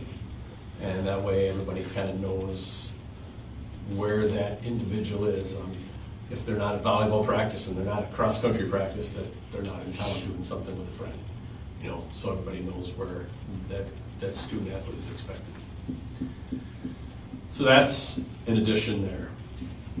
The second addition is from the WIAA, and it was kind of weird in what they had sent us. So basically they wanted to add something for concussion, head injury information, and they also wanted to add what really new was the cardiac arrest.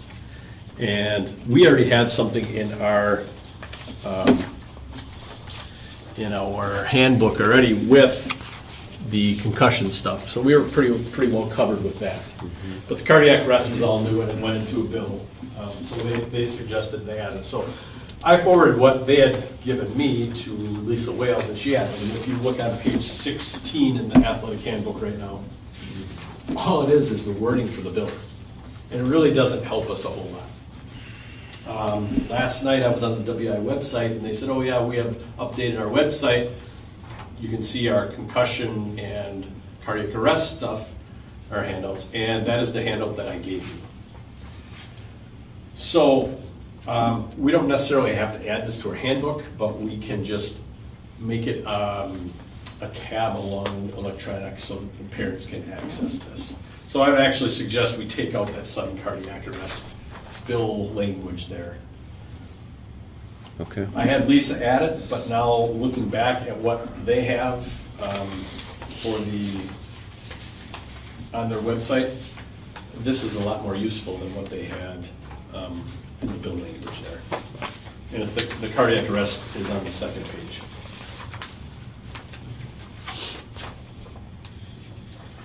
So this would be just a little add-on with our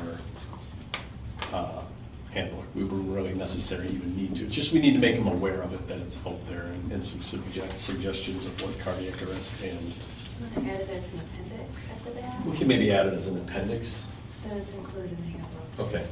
That might be just maybe an appendix of cardiac arrest and something, yeah. So what I'm hearing is we're going to be adding this. Yeah, this instead of that bill language.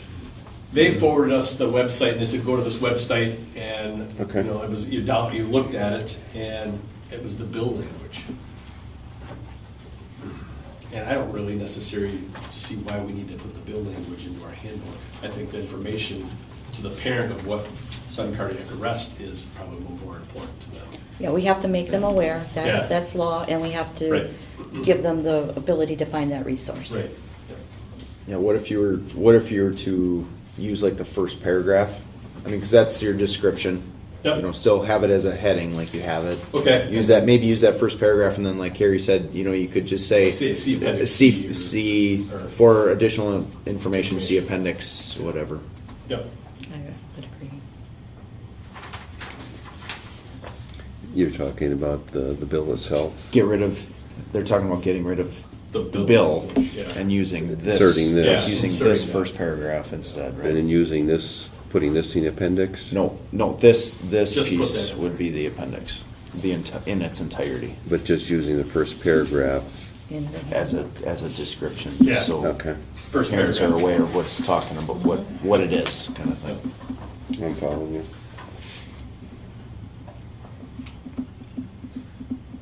So that would be the two changes in the athletic handbook that we have this year.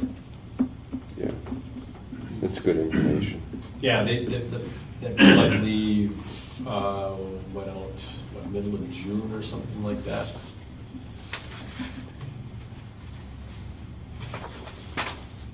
Yeah. So I thank Justin for taking those documents and putting them in a nice short paragraph there. Well, and there's also a really, I think, good that you'll be using to guide through the process, the contract that Edgar shared with us is really handy to get all the signatures and approvals by all parties. We had been doing that, Yep. or we did that already, but it's right. It's a more formalized. Yeah. Mhm. We did have one student in the fall, and I would say two students in the spring take full advantage of that. Yep. We did have a couple of other kids that did sign up for it, but then chose to stay with their primary sport a little bit more.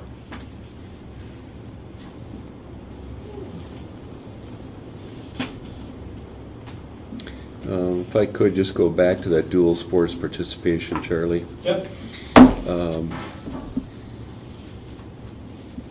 So basically, this is just an application form Correct. that This they is have to just- submit to you, and then from that, you We sit down with the contract.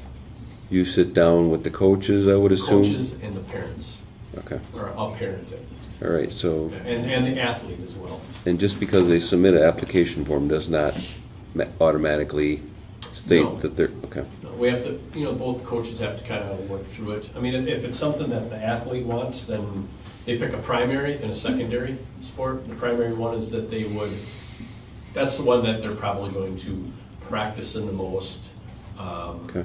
and attend all events. And then their secondary sport would be the one that they would, well, maybe there's a Saturday practice and there's nothing going on, they can go to that one. Or maybe, hey, I've got practice in my primary, but my secondary has a soccer game. I'm gonna go to the game instead. Okay. And if the, All right.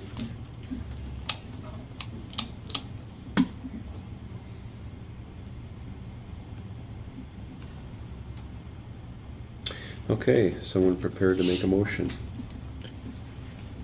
I'll make a motion to approve the 2022-2023 co-curricular handbook with changes as discussed. Second. All right, motion by Josh, second by Stacy. Any other further questions, comments? Hearing none, call to vote. All those in favor signify by stating aye. Aye. Aye. Aye, opposed? None heard, motion passes 5-0. All right, and thank you for the work put into that as well. thank you, Justin. Okay, consider the WIA 9 through 12 membership renewal for the 2022 through 2023 school year. You may recall last year, the WIAA went to a more active doing annual renewals, and so this is for our 912 membership. There is no fee. Charlie and I did review the contract and made sure that the sports that we are participating in are correctly selected. So what it requires actually is a signature of the board president or, designee thereof. Since we did it last year, seems appropriate to bring it to the board again this year. Okay. And I would request a motion that we go forward with the renewal of the membership.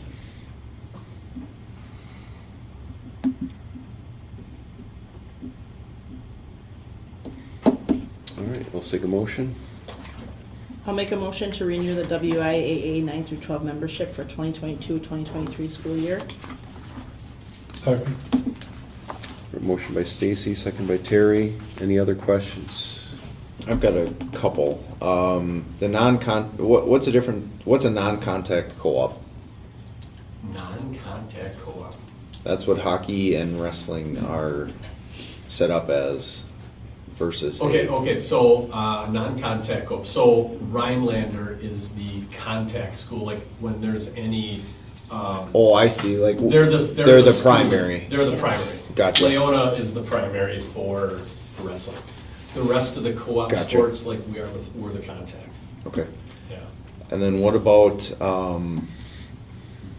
girls golf?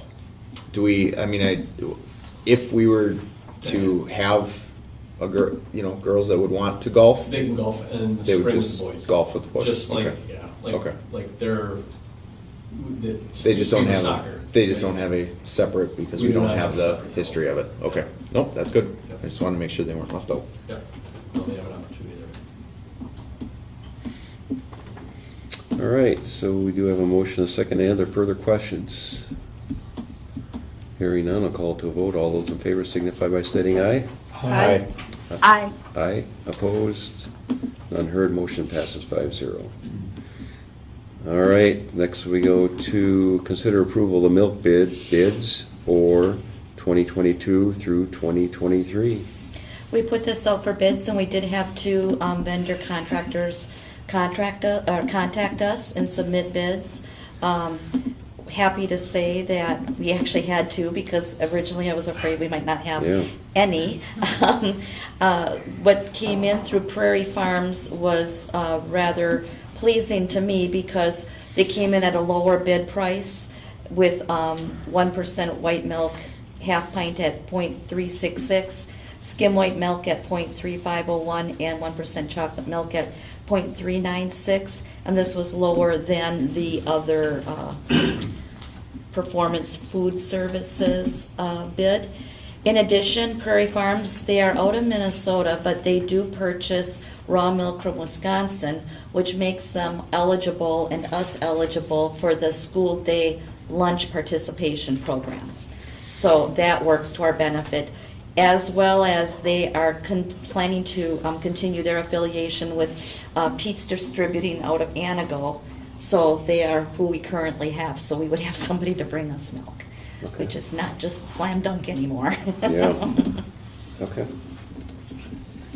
Are there any other questions on the milk bids? Any other districts use them that you're aware of? Not that I'm aware of, but honestly, I did not check around on Okay. this one. The selling point to me is I think many districts will hop on knowing that there's the factor that where they're purchasing raw milk from Wisconsin, that gives us the leg up on having the school day milk program. Okay. What's the pricing monthly escalator, de-escalator? You wanna- That means that the price of the half pints of milk will go up or down as the market. They will vary some. They will vary. Usually it's That's not what I very was- much Okay. at all, but that's been the case in the past years. So Dean's quit processing half pint milk, so we're kind of stuck with finding a distributor. Sure. Okay. I believe the other districts in the area will be probably using them as well.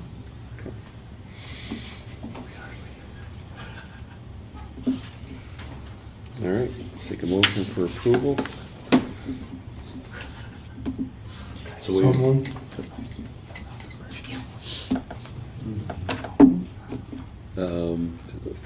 We should probably state the yeah. vendor, Oh, Prairie Farms. I'd like to make a motion that the 2002-2003 milk contract go to Prairie Farms. Prairie Farms.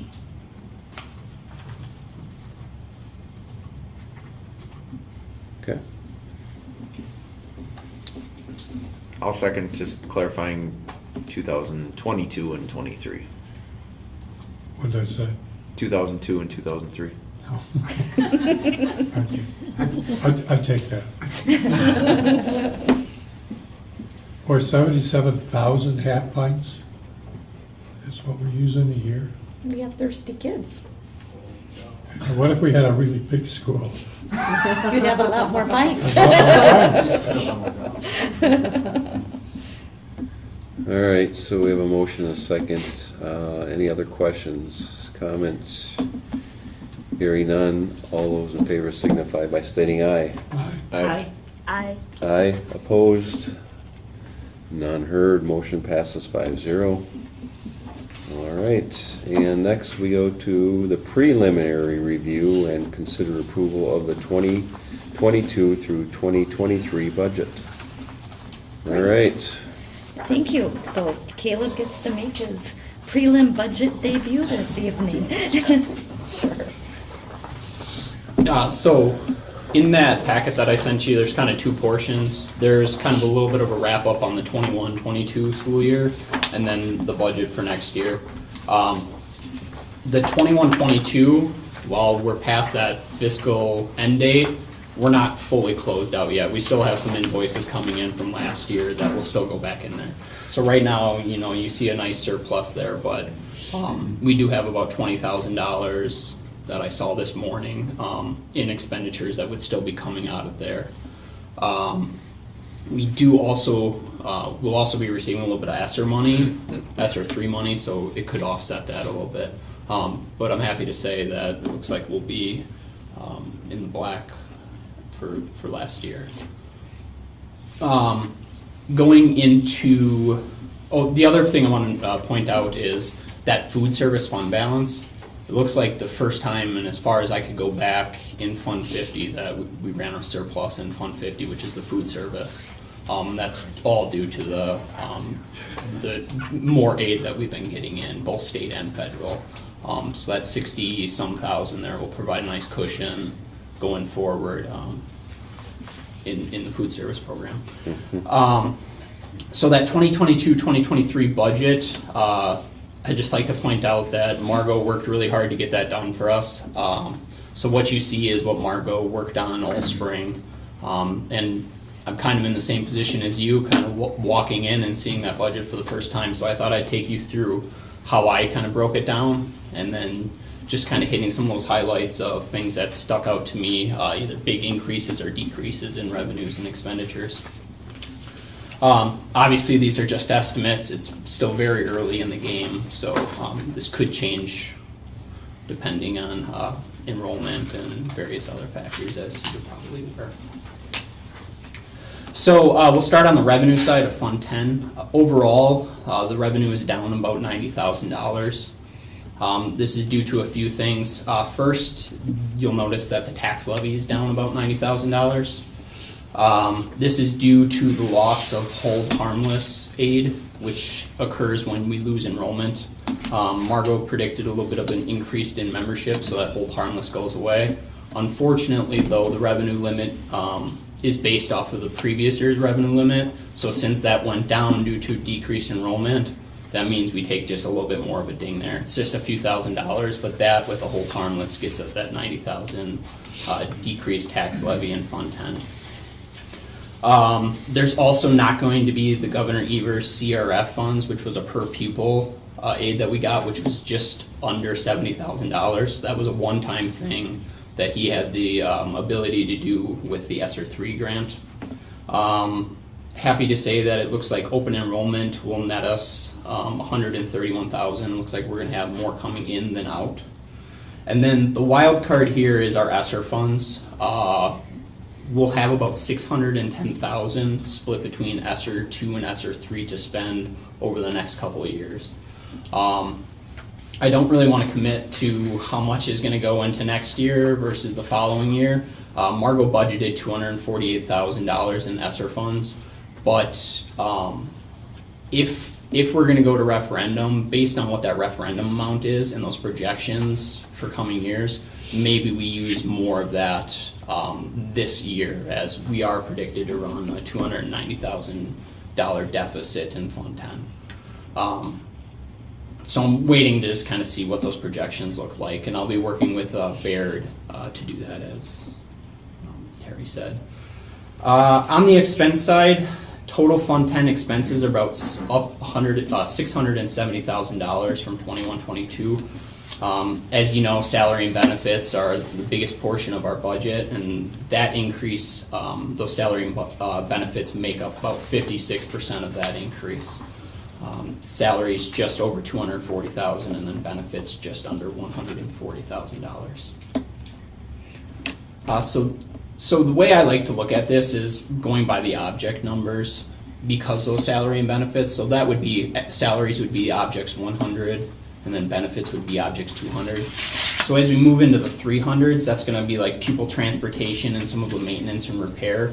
And those expenditures are up $102,000 next year. Regular pupil transportation, we're looking at $65,000 increased. And then maintenance, repair, and construction is up $140,000. On the opposite side, it looks like we're going to be spending a little bit less on technology and software, and then that open enrollment expenditure is going down as well, since we're looking at getting more students in than out. In the 400s, which are our non-capital objects, and just to define the difference between capital and non-capital, there's nothing in our board language that designates it at 5,000, but that's typically what people use, and that was what Margot suggested using. So if an object is more than $5,000, that's a capital. So when we're talking 400s, we're under $5,000. So that's talking like teacher supplies and things like that. All supplies is up $37,000. No surprise, things cost more this year than last year. And then it looks like we had a big Fab Lab purchase, or purchases I should say, that come in at around $45,000. So those two things combined contributed to a $66,000 increase in the 400 series. In the 500 series, we're actually down about $100,000, and that's because last year it looks like there was two big purchases, a John Deere tractor and then some elementary playground for Sugar Camp. So taking those out and not budgeting any other large expenditures like that, we're down $93,000 in those 500s. 700s with district insurance, everything kind of just went up a little bit. So we're looking at about $19,000 more from last year in district insurance. Not employee insurance, so we're not talking about health care for our employees. We're talking liability insurance, insurance for our vehicles, things like that. The 800s with the fund transfers, we're really just looking at a Fund 27 transfer right now. And that's going to be about $1.1 million, which is up $117,000 from this past year. And that's, again, mainly due to salary and benefits. And then finally with our 900s, which is just district fees, it's about the same, just up $2,000. So when you take all of those things together, like I said, our total revenue for Fund 10 is about $10.5 million, and total expenditures is about $10.8. So we're looking at a $291,000 deficit as predicted right now. Then I'll quickly just run through the other funds here, since those aren't as substantial as the Fund 10. Fund 21, remember that this is where those scholarships and activities went to. So now instead of having a Fund 72 for scholarships and a Fund 60 for activities, that's all in Fund 21. So everything in there is, all that revenue is basically just gifts and donations, which is obviously subject to variability year to year. And on the same side, what we spend is only what we really take in there. In Fund 27, like I said, we're going to be up a little bit. That's mainly due to salary and benefits just going up with that 4.7% increase in salaries. There's two things that are interesting here that I saw. Looks like we're going to be adding some services for a therapist, but then eliminating that payment to CISA. So those two things just kind of offset each other. And then the last thing on the revenue side with Fund 27, kind of like that Governor Evers money that we received, we're going to be receiving about $28,000 less in IDEA funds. And that's again, last year there was a one-time increase due to the ARPA, which is the American Relief Act. Any questions so far? I know I'm just kind of rolling here.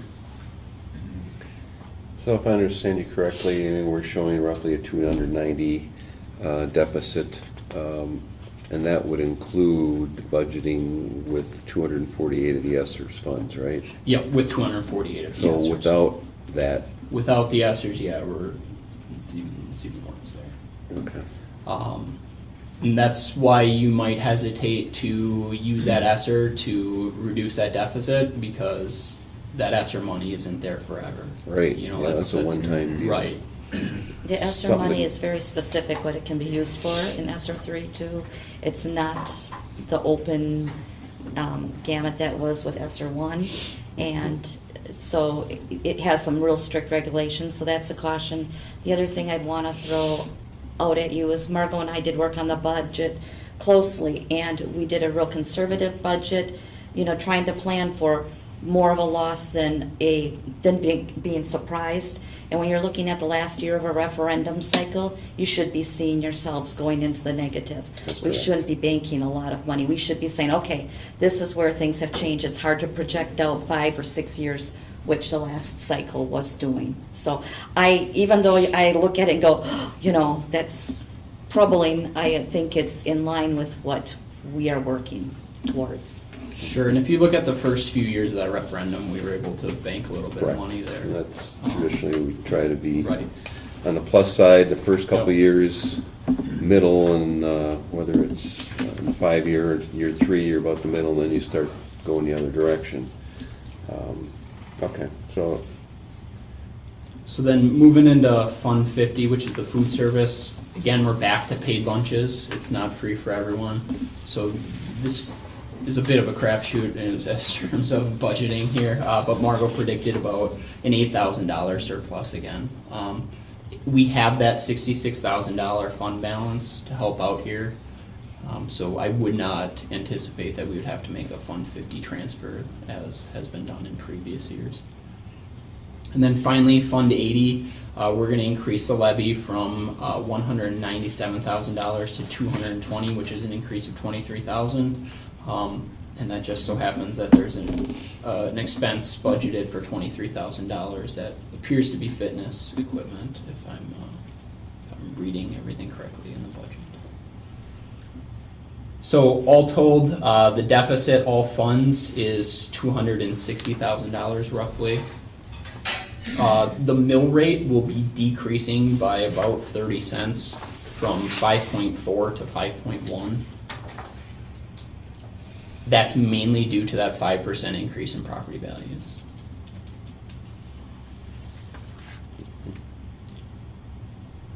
Otherwise, if you have some more questions, I can attempt to field them right now.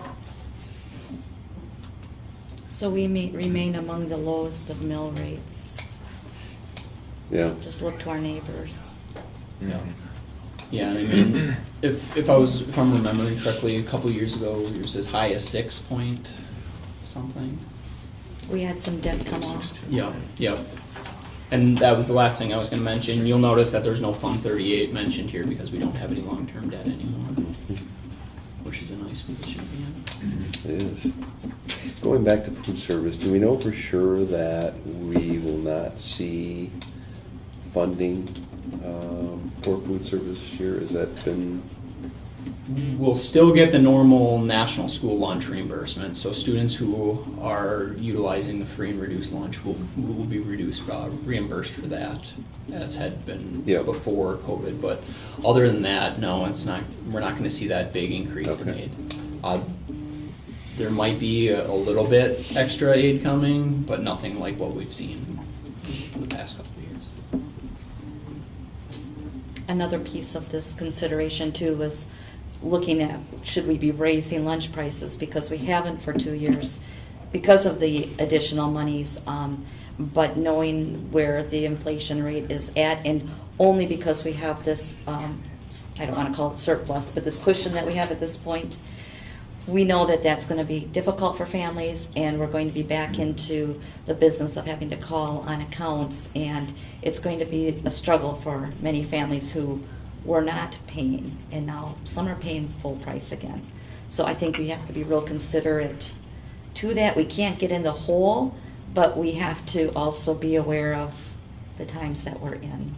If we were running a deficit right now, I would say we would probably have moved on increasing it, but I don't know that that would have helped with the eventual outcome either. All right.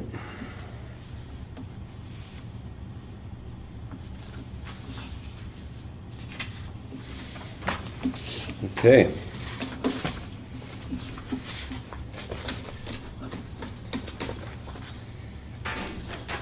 So at this point here, we're seeking preliminary approval. Once we get the final information, attendance, third Friday count, and property values, etc., we'll know exactly what other things we need to tweak, adjust, etc., right? Yep. If I see how it's worked in the past, do the annual meeting, accept a budget there, that's pretty close, and then looks like Margot then presented you a few amendments that you guys accepted after that tax levy was established. Okay. All right, so we're prepared to make a motion.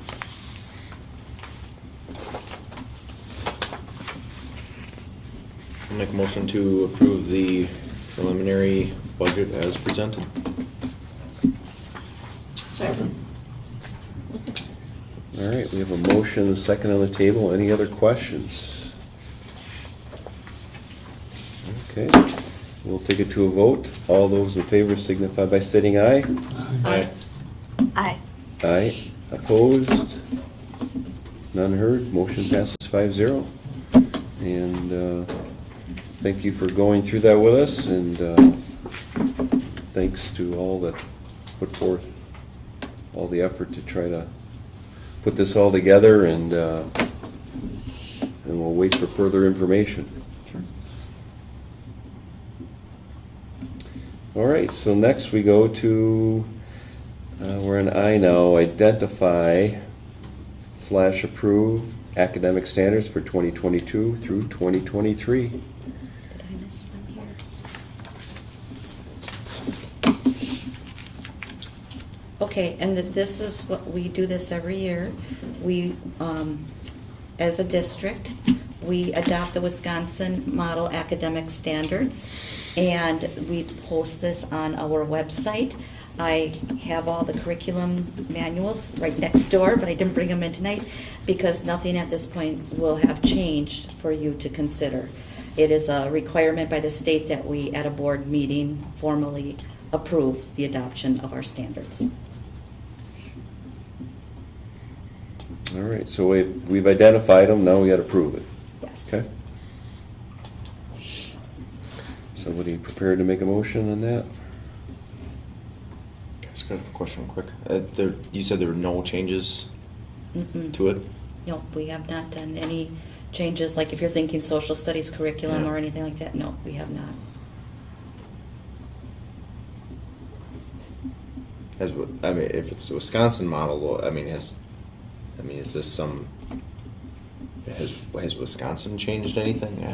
Is there an upper board that's been, or not upper board, but upper advisors for Wisconsin? That Well, 2 would've years changed ago, anything? the social studies curriculum was adjusted, Mhm. and already last year we adopted it or approved it. Okay. But there hasn't been change since then. Okay. Thank you.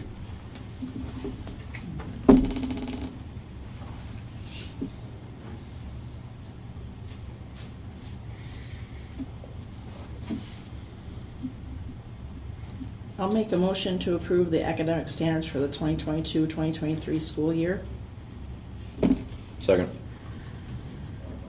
All right, so we do have a motion and a second for approving the Wisconsin Model Academic Standards. Any other further questions? Hearing none, all those in favor signify by stating aye. Aye. Aye. Aye, opposed? None heard, motion passes 5-0. And we move on to final enrollment, 2021 through 2022 report.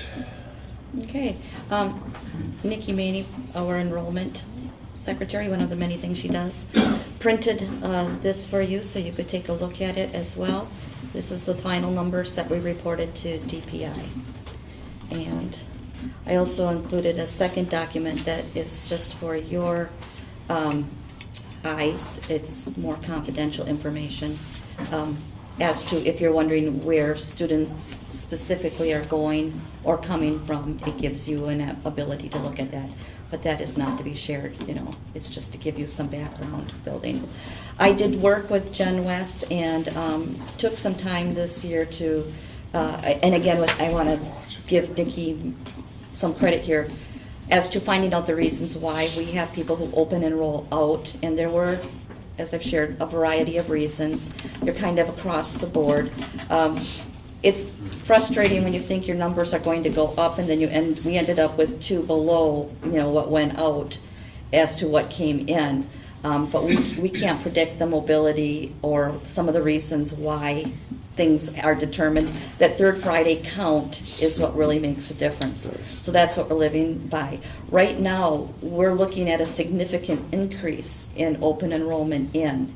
And I think that, knock on wood, I think it's going to be more accurate this year because we don't have some factors as far as what other schools are doing with COVID programming. The full day 4K seems to have gathered interest by people in our district, on both sides of the coin, staying and not leaving, and then again maybe coming in where we have this ability to be offered to them.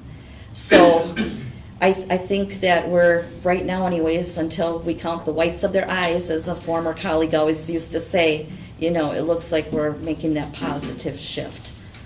In talking forward with our planning, with our board retreat coming up, I have a real intentional approach this next go-round that we're going to be seeking to recruit, advertise, help people understand why we have such a good program and why they might want to consider open enrollment in. We do have a few more abilities that might work in their lifestyle or their family lives, such as the 4K and some of the other things going on that will be appealing. So that's going to be a big emphasis on our communication out. It already has been, but not to the degree I plan to develop it. Very good. Okay, any questions for Terry on that? Okay, thank you for putting that together for us. And next we go to the spring sports report. All right, well, it seems like we're a long ways from spring right now, especially after yesterday and the day before with the heat. But as you guys probably knew or know, that this spring was not a real nice spring for our sporting events. As far as getting outside, we were hampered with poor conditions and snow and all kinds of stuff. But even with that, I think our programs had really nice seasons. They showed some gains, had some nice awards and accolades amongst them. So I can start with the golf. I think I got it in the same order that I sent it to Carrie. The golf team was as large, or it's probably the largest golf team that we've had. We had at one point in time 13 kids. By the end of the season, they were down to 10. Only 5 golfers golf on the varsity team, so we were able to have a varsity and a JV team, which was very nice, provide that extra opportunities. And with that, the other thing that we did add this year is some junior high golf. There was some interest within the junior high kids. Dave Ditzler agreed to kind of take them along and under their wing. And I think they participated in 2 matches. We had a couple more scheduled for them, but there were some rainouts. We had 2 golfers did participate at sectionals, and like Coach Brown said here, they finished 3rd in the conference. However, one of the meets they did finish 2nd, so they shot really well at one of the courses, and they ended up with a couple of 2nd team all conference and some honorable mentions from the golf team. So. And I think we're graduating, well, quite a bit of 3 were graduating. And there were a number of senior boys that decided to go out for golf this year. Of the 5, 3 of them stuck through it all the way. Sometimes senior athletes are hard to keep around in the spring. So, anybody have any questions about golf? No. Okay, moving on to baseball.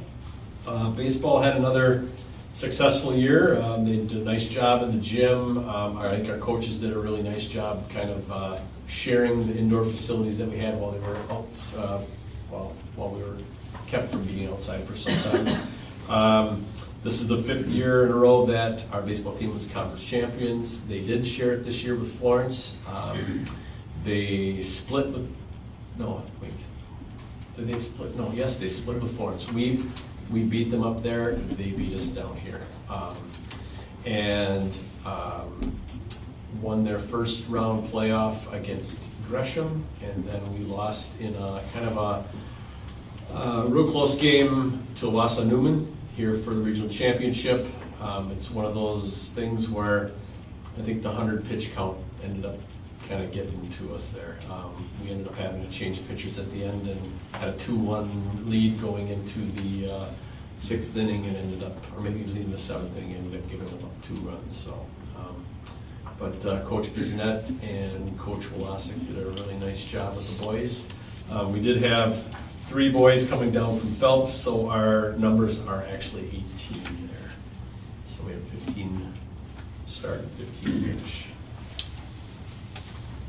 Any questions with baseball? No. Okay, moving on to soccer. Coach Griesbach and Coach Blotnick. Again, soccer was hampered with being outdoors. It's hard to simulate a soccer field when you're stuck in half a gym. But they did a nice job. It looks like our team somewhat struggled with a 3-11 record, but they did compete against schools that are our size. So in our conference, we have Bayfield, Washburn, and we have Phillips in our conference, and us. We did beat Phillips twice, and we did beat Antigua this year, which was good. But then the rest of the time, we're stuck playing a lot bigger schools, such as Northland Pines, Rhinelander, Lakeland, Shawano, Amherst. So our girls are they're climbing an uphill battle there, but they try hard, they do real well. They had some individual growth. We did have two students kind of dabble with soccer, being dual sports this year. Numbers wise, they started with 17, they finished with 16, but they did not have any participation from Phelps. Any questions there? Okay. Good. All right. Moving on to softball. Coach Lorbetsky and Coach Adamovich, they were 5-5 in the conference, which you really wouldn't think would be all that great in the conference, but the Northern Lakes Conference has really grown. With Leon Wabino and Florence coming on, and Three Lakes has always had a really nice softball program. The Northern Lakes is, in general, is getting some recognition. It's getting seen now. We're doing much better. When we competed against M&O schools and things like that, we were coming out on top. So they were 12-6 overall. They did have a first round regional bye and a second round win. However, we did go down to for regional championship down to Edgar, and we did lose 7-0. But it was a much closer game. Talking to Coach Zeus, we're kind of texting back and forth while I was at track sectionals and he was at softball regionals. That a couple of calls could have went one way or the other, might have closed that gap a little bit. So there's some individual awards there that our team members got there. We got first team all conference and a honorable mention all district from Maury, and then a number of second team all conference kids. We did have at one point in time, they had 19 girls. We finished with 18. 5 started from Phelps, 3 finished, and we had 15 started from Three Lakes, and 14 finished. One of the girls from Three Lakes did not finish because she ended up having she had an ankle injury, kind of hampered her throughout. But she was there most of the season, but kind of stopped coming to practice when her therapy wasn't going real well. Any questions with softball? Okay, track. Track had a pretty decent year. Their numbers weren't where they normally were, where they were down in numbers. But again, I guess you say quality over quantity sometimes. You might say that this might have been one of their best years ever. They were conference champs for the boys and girls for the 5th year in a row. The boys were regional champs. I think this is the second year in a row. And then the girls were sectional runner-up. So they didn't score enough points at the regional to win it. However, they were, I think, 3rd or 4th, but at the sectional meet, they did outscore a number of teams there. So they were sectional runner-up. At the state meet, they had a great year. There aren't many schools that can say that they came home with a state champion and 3 runner-ups. So Trevor Wilkowski in the 100 was 100th from being a state champ. And I don't think I've ever seen a kid more disappointed in his life. He ran the race of his life to get where he was at, and coaches weren't expecting him to be there, but man, he was so close, and it really was painful to see that. He really, really wanted that. He worked really hard. Gus Fink had a nice performance in the disc. Again, set another personal best. Gus didn't think that he was going to qualify to state this year, and kind of surprised everybody in the discus, and did a nice job, and threw really well down at state. And Kara at pole vault, she was, kind of tied her personal best 15, or I shouldn't say not 15, 9, I'm sorry. 9.6, and she had gotten over 10 feet at one time, but just didn't have it down in state. It was raining that morning. They ended up moving it indoors. And in the long jump, she finished 16th out of 20, I think. And Callie ended up with a second place in long jump, a second place in triple jump, and a 5-5 state champion. So, Yeah. yeah. So, they had a nice year. So, any questions there? Participation-wise, boys were at 12 and finished with 14. We did have one boy from Phelps. And the girls started with 9, finished with 8, and did have one girl from Phelps. And then I know you guys hear a lot about our trap team, and this was their year, or their season to shoot. So I asked Coach Lotus if he could give us some numbers. So this year they had 31 members on the roster, 29 of them shot pretty much all the time. The breakdown by grade, looks like they have 4 7th graders, 5 8th graders, 5 9th graders, 5 10th graders, 8 11th graders, and 4 12th graders. So, and at our spring sports awards here, they handed out like top shooters and improvements and things like that. So, I mean, there are a lot of kids that do shoot trap in our small school here. Yeah.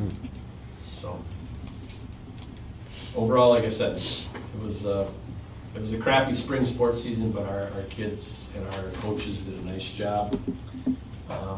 And there were a lot of personal bests and games won and fun had by all. Very good. Thank you for waiting. I was in Canada.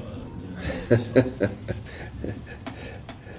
All right. Well, thanks to all the coaches and all those that put forth all that time and effort into helping our student athletes. And thanks you also for all the work that went on to reschedule events and such, right? So, yeah. All right. Any questions for Charlie on that? Congrats to all. Yeah. Very good. Next, we go to the long-range facility planning discussion. Okay. You had asked me to talk with both Dave, Jack, and pull together some of the information that I had already gained administratively with principals as far as building needs, long-range projections. So I compiled this list for you to consider. I broke it down into categories by district, the Three Lakes building and the Sugar Camp building, and the outdoor facilities. So taking a look at the district, these are some things that are going to be of higher priority because they're basically getting to be considered end of life. And when they go, they go. And included in this is our upgrade or a new fire alarm panel and system. Definitely an upgrade to our new phone and intercom system. That's one that we hold our breath on. Well, since I've been here, and Steve and I know that this one is really dicey. This has got to be addressed. Talking about the continued upgrade and secure entrances to the buildings. We've done several things, but want to continue to consider the safety of access in and protection when within. And then the upgrade and new sound lighting systems in the auditorium. That has gotten to the point that we are not able to use our auditorium for certain events that we would have in the past. It's just not compatible. We can't fix it, we can't replace it, and it's not compatible. Places, organizations that might be interested in even renting our facility, we can't do that for them because we don't have the capabilities anymore. So this has truly outlived the technology of where we're at. So those are the 4 big ones I see under district. Questions about those? I know you've heard about all of those before. Looking at the Three Lakes building, talking about our boiler upgrades, Dave has gotten some preliminary estimates.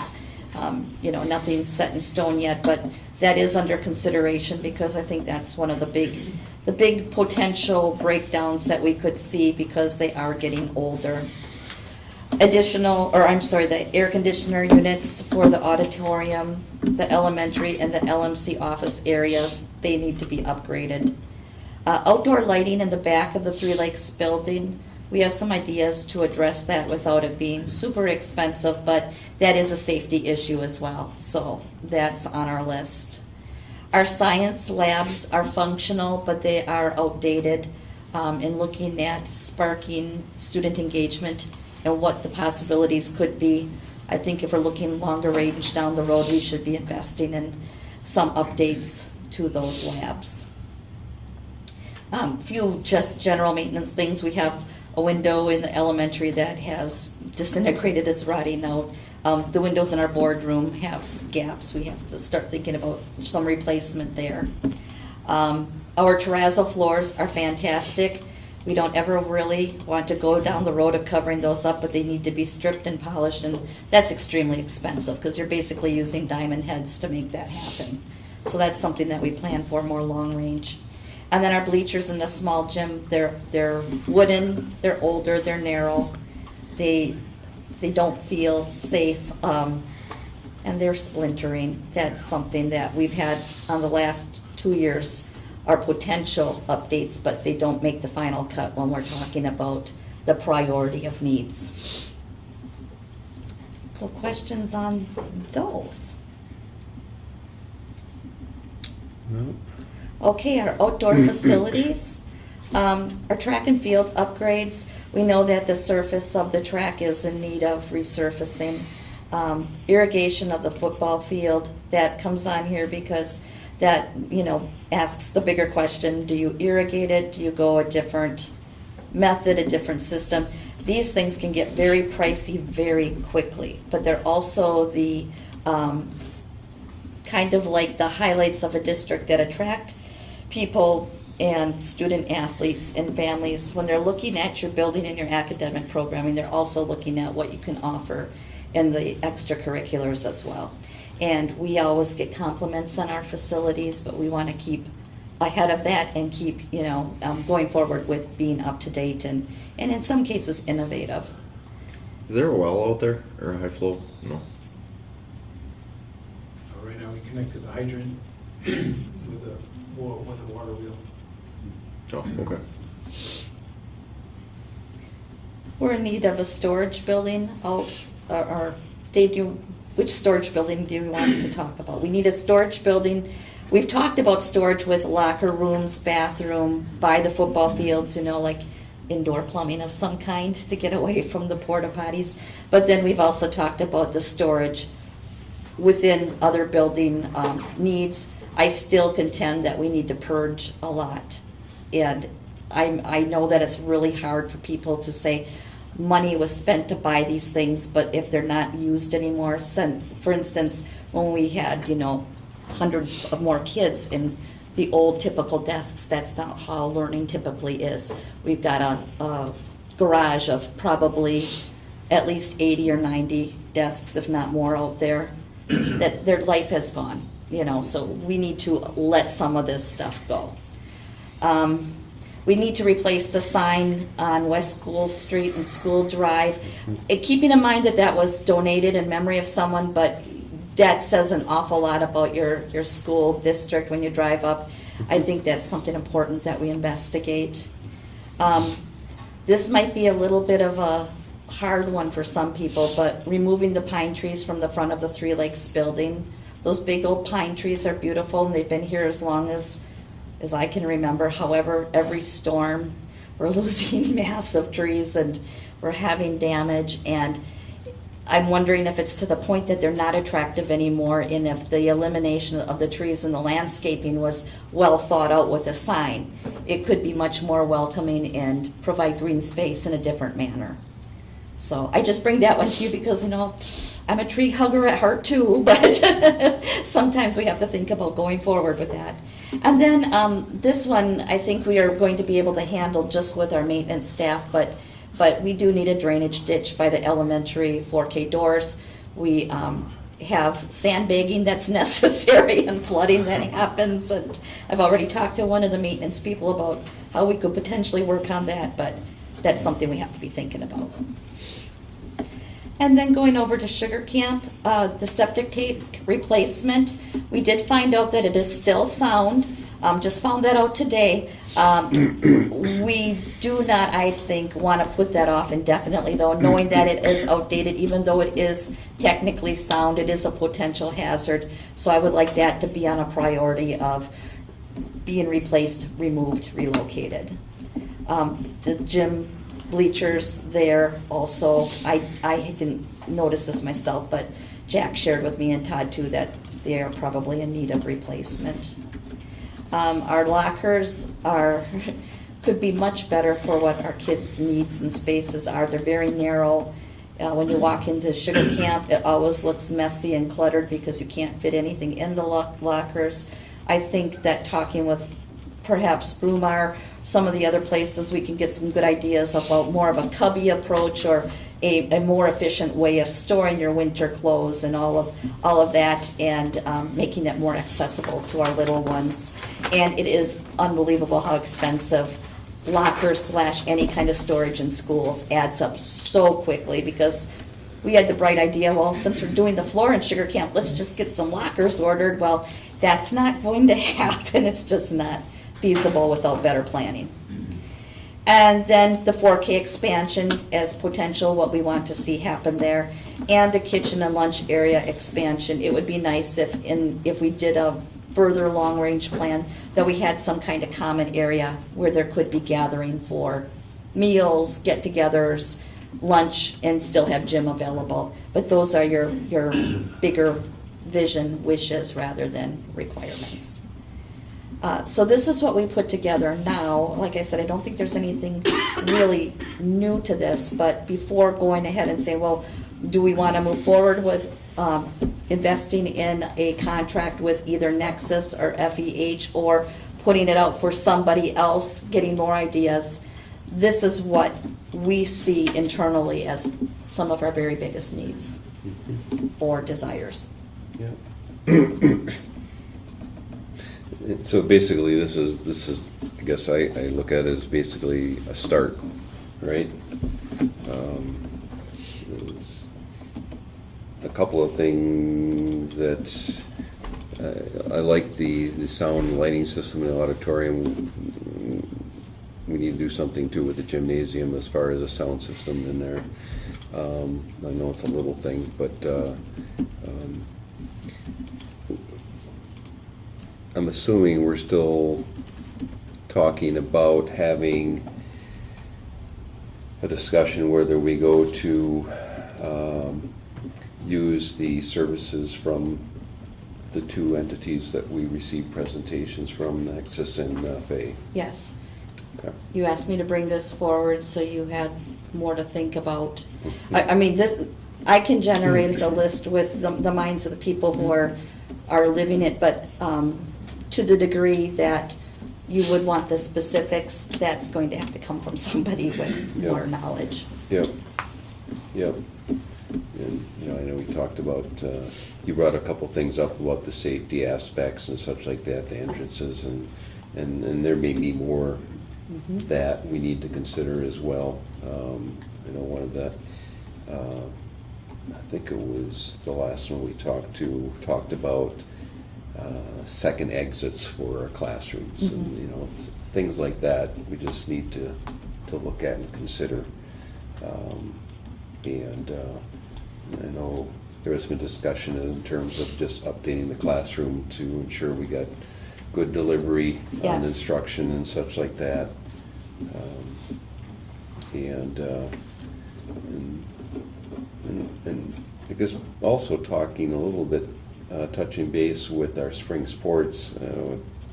We seem to be struggling every spring with indoor space to try to get the programs and Trying to do 5 programs and 2 gyms. And really, I mean, the general focus of what we're trying to do as a district is trying to can we get 100% participation in co-curriculars on all of our students? So we're encouraging them to come out, and when we have a tough winter, we struggle with having space. And that might be something that comes up for discussion too. What are options there? So this is a great list. and I'm sure maybe other board members have some other things that Oh, yeah. they have interests as well. So are we thinking the next step, Terry, is to have a discussion, consideration on who we're going to use for someone to lead us through this? Yeah. Well, I think there's a couple of things for you to consider. Are you satisfied with the two that you've seen to make a decision? Do you want me to go out again? Because I believe what I'm hearing is that we're looking at this as a capital project. This is not anything that we're operationally, we may have to address some of this before a capital project would happen. Again, I'm thinking of the telephone system, and that ties right into our safety, and if that goes down, Right. we're Yeah, gonna have to deal with it. operational, yeah. Yep, Yeah. so that's part of it.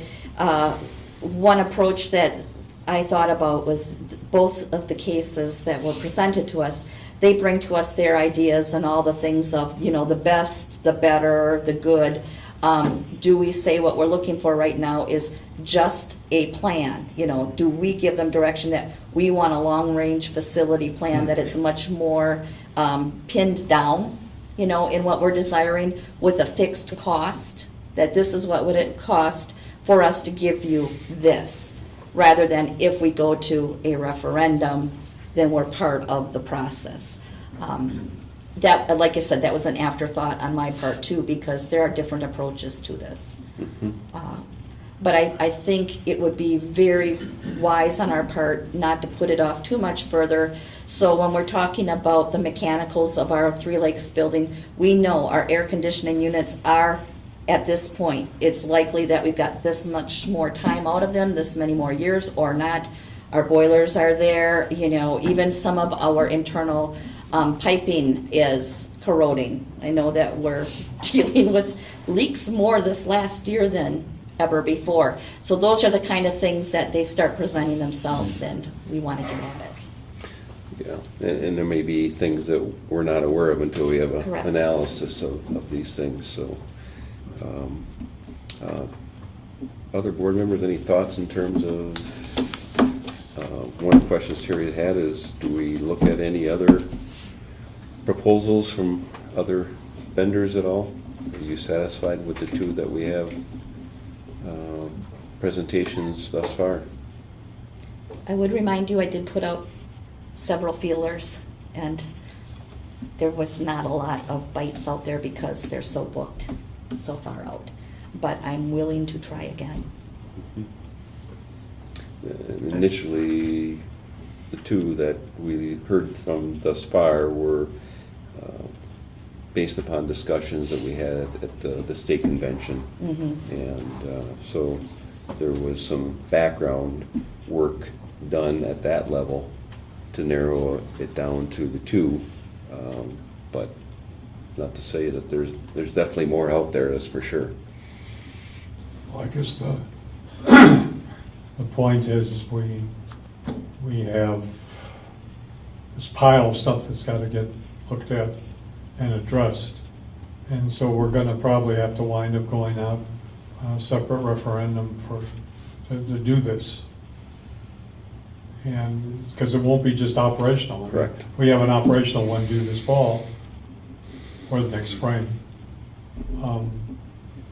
But this exceeds that. This is going to have to be a separate venture if we're going to take it all on or most of it on. And some of that guidance could come from whoever we would choose in terms of how they would suggest to lay it out, in terms of, possibly maybe I've seen some where they break it down, all right, here's what we feel is the main priority. We can have a separate vote on that. It could be sectioned off, or it could be put all into one.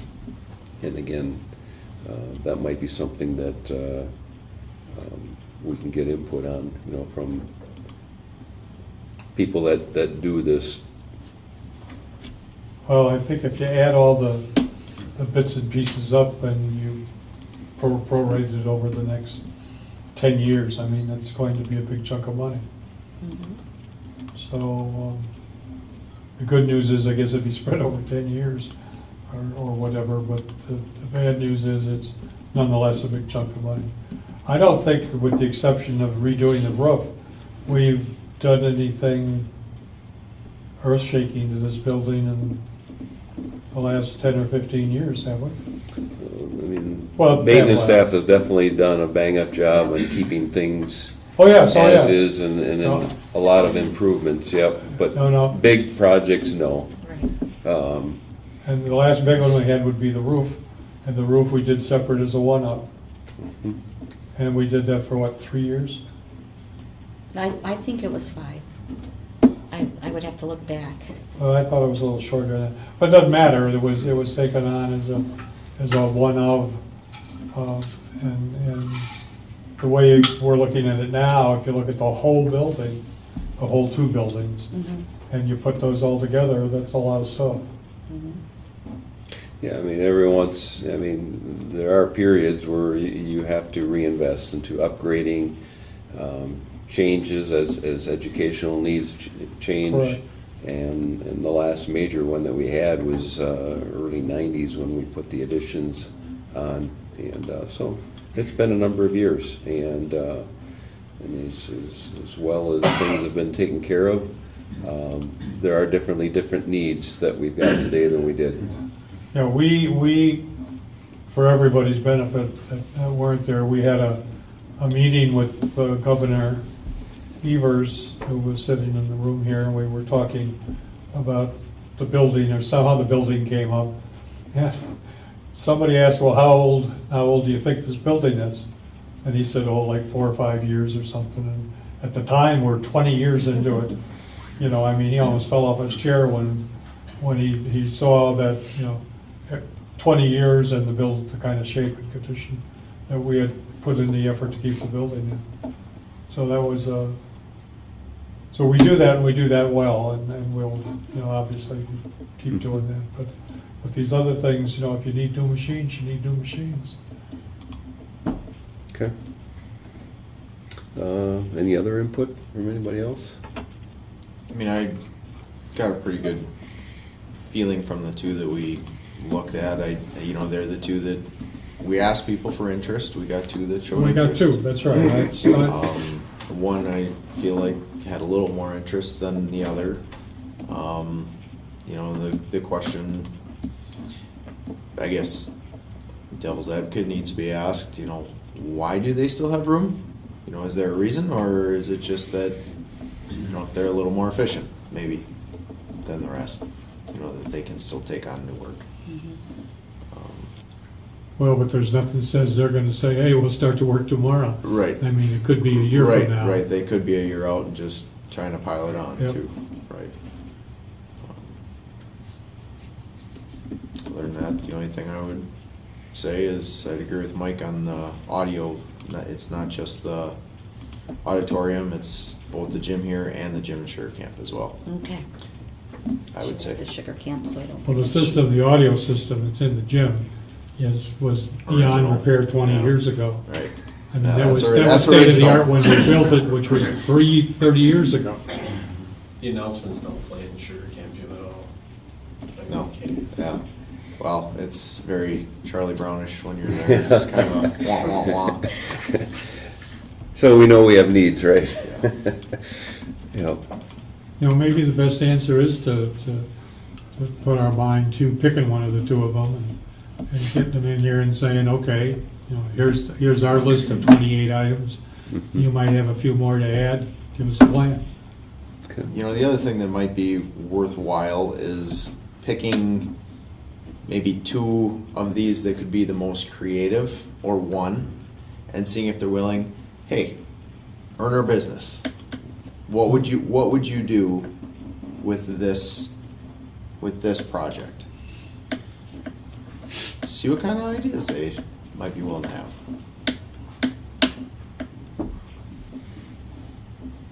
You can ask the question, right? I can ask. Michelle, how about I sort of you? like Mike's question. spring sports wise, and how could we generate some more space? Well, Covered space. I've got And a I'm sitting here thought on thinking, that. well, you know, we actually have room on this side of the gym. I mean, you could punch that out and just extend that whole thing out over to literally the garage over there.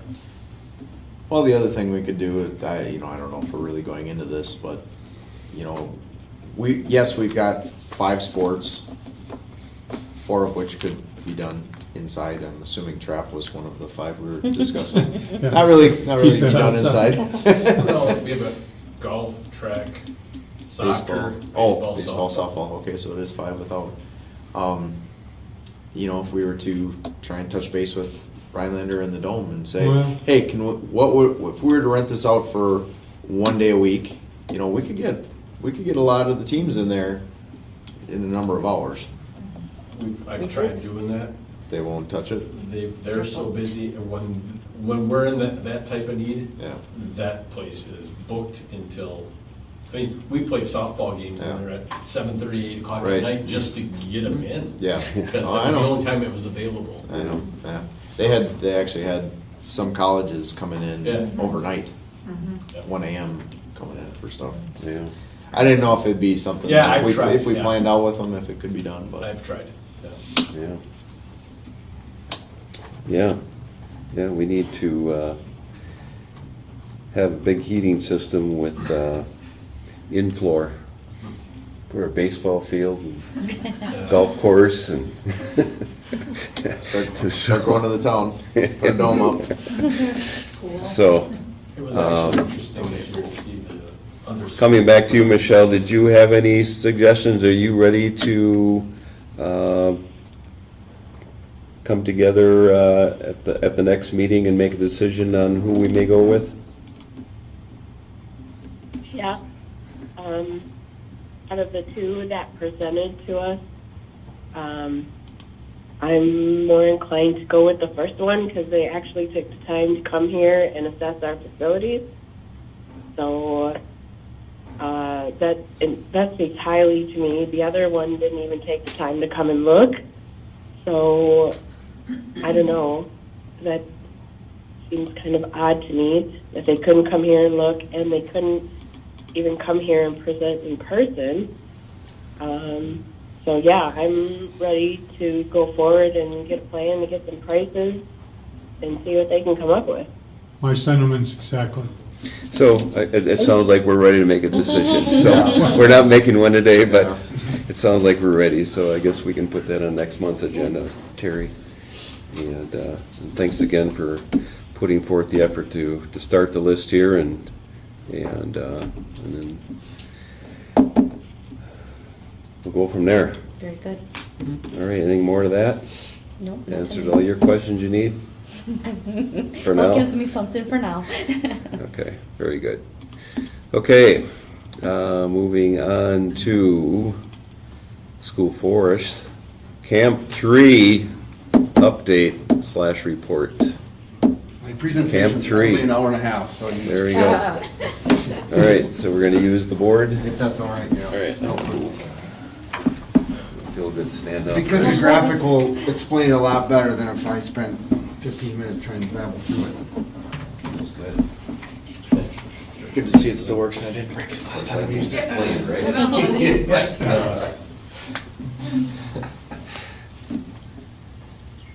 that from a list. Stretch is still a stretch. Yeah, that's true. See up here.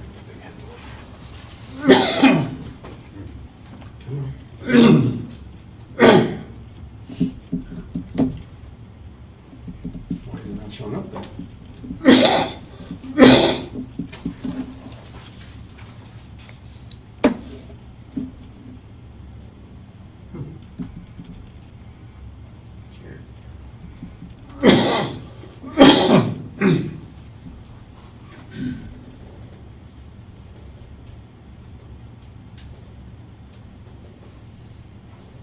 That's not great.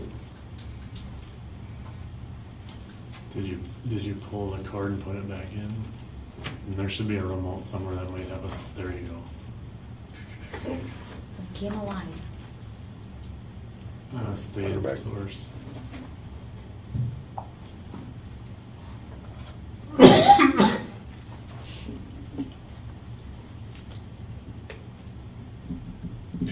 your computer's up still? It's not, no. So that may have,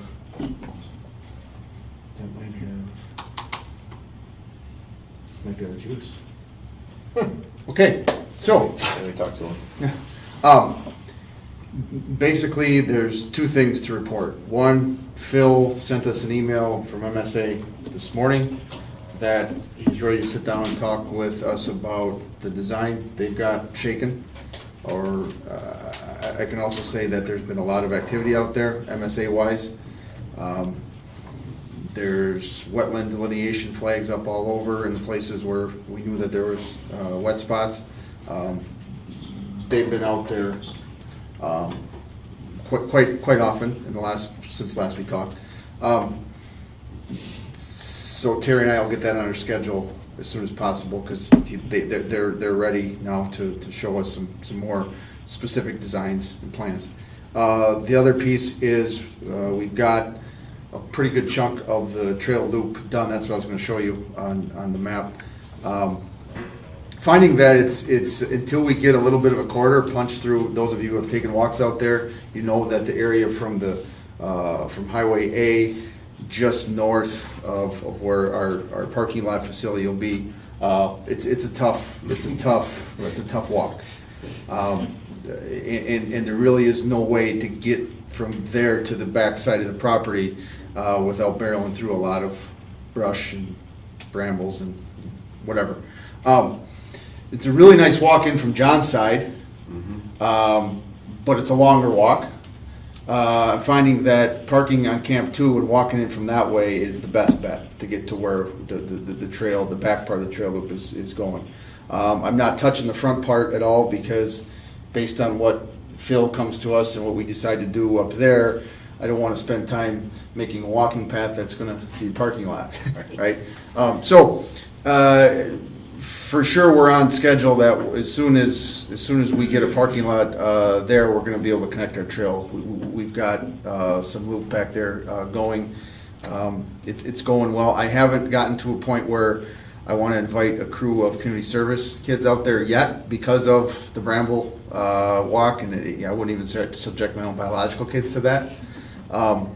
So sooner than later, though, we can get out there and do. It's cleared to a walking path right now. Not a four-wheeler path just yet.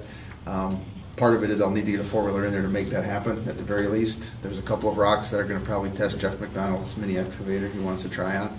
At some point, that narrow gauge, they must have tried to block access by dropping a few good-sized boulders in the middle of it.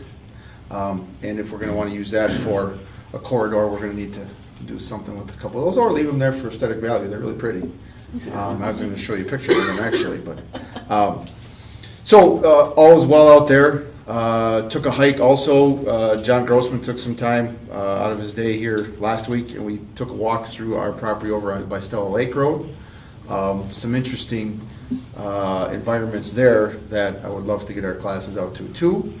Access there is a little bit of a problem unless we use the right-of-way between our property and the highway for drop-offs. John says back in '58 he and Kent Pitlick in the class planted pine trees out there that actually they found. It's pretty cool. But he still remembers the bus pulling up there, and so we just pulled up alongside the highway and piled off back '58. Any rate, all is well. No problems or negatives to report at this point in time. A lot will be determined based on what Phil comes back to us with in terms of he's now ready to sit down and show us some more precise plans. So, based on what they found out there, and they've got a lot of different crews out there in different vehicles just doing their thing. I find new posts out there all the time. Did you get their survey done? Yeah, oh yeah, for sure. Nice. Yeah, there's new corner posts everywhere. Nice. In all four. Is it possible to get a sign?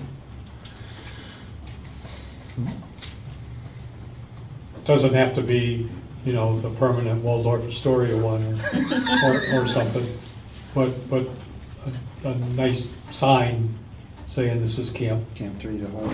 Yeah. Yes, it is possible. We've got a fab lab that constructs. I was gonna say, I know one time Mike Gorney was able to do like 4x8 sheets of plywood that were two colored, and then they would etch out you know, it'd be white and then blue on the inside, maybe be able to do something like that. I don't know if there's any stock left. I think so, we did the entrance right above here. Right. Yep. Uh-huh. Yes, there's a possibility to get a sign. Thank you. Yeah. Anything else? No. All right. Thanks for the report. Yeah, and, sorry. all the work that's going into Computer it. died on me. I was looking at that the other, last time I drove by, it's like, that stuff up front, it's like, oh, that's real thick this year. Oh, yeah, the raspberry brush. In All the raspberry brush, saplings and the, just raspberry everything. brush, I just- don't mind a bit. It's the blackberries that are a problem. Yeah. Oh, yeah. Yeah. It's gonna be thick with berries here real short. All right, no more So got questions? raspberries on- out there? They're blackberries. They're all blackberry? Lots of them. Lots of them? Help yourselves. You're welcome to hop in there. Trying to do it. I'll be walking around the outside of it. All right, we're ready to move on then to district-related positive happenings. What do we got? I've got one that's kind of exciting. New this year, we will have, we just got approval, I shared the email with Terry, we got formal approval for transcripted credits with Nicolay in-house here at the high school. Last year we had 0, so 1 in the social studies department and 3 in our business department, where kids can take classes in here with our teachers and get the dual credit option. Cool. Yes. How are we gonna get that out to the world? Gen West is working on it. Yeah, that's put it out to the world stuff. And Ryan is going to be doing a good share of work with our juniors and seniors, because those courses they were offered, but they weren't there for dual enrollment, transcripted credits back in the spring when we signed up for classes. So there may be some students who would say, well, I'd like to take that in a period where they maybe took something else. So there'll be some work on Ryan's behalf to get with the kids who might be interested to take it for college credit. There's a nice article on that in the paper today, the news review, about transcripted credits through Nicolay and what they're doing to basically help staff basically be able to, I don't know, whatever steps are required for them to be accredited, et cetera. And they got some kind of a programming this summer on that, so. Okay. All right. Charlie? Yeah, when we had our Hall of Fame banquet on July 1st, it was well attended. We had about 95 people there this year. We inducted Eli Kelly, Dylan Maney, Tom Hobb, of course, and the 1999 girls basketball team. So it was well attended, and with the attendance and some silent auction items, we raised a little over $4,000. Wow. So we're hoping to get the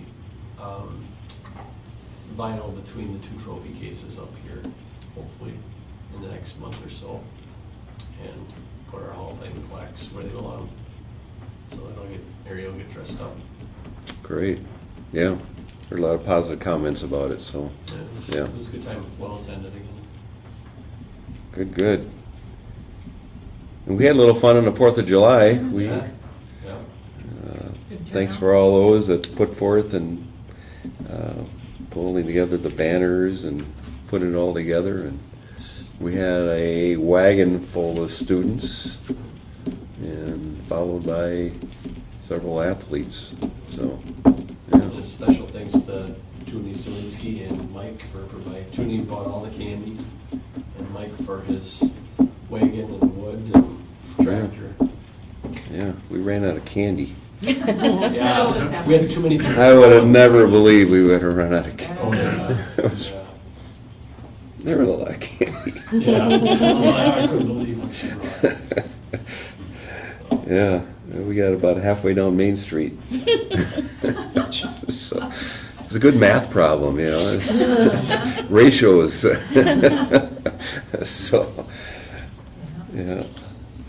Well, and as Terry mentioned, our 4K numbers are looking really good. so that'll be positive going into the fall. Excellent. Yeah, good.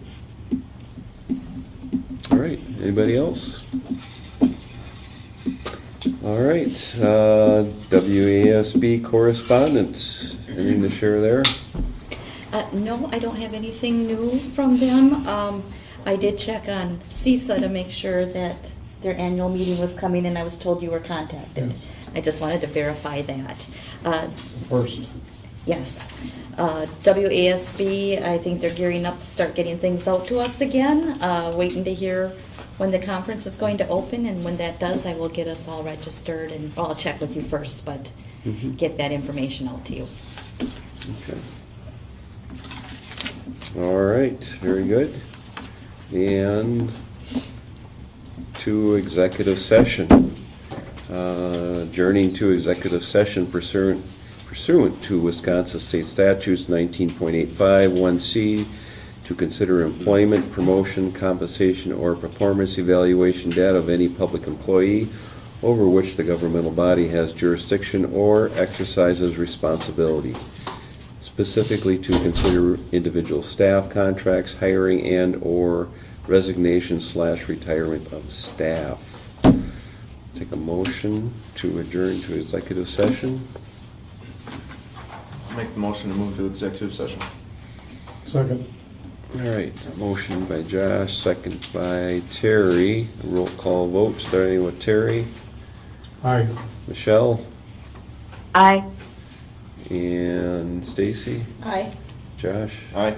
Mike, aye. All right, we will adjourn to executive session. Thank you, everyone, for joining us tonight.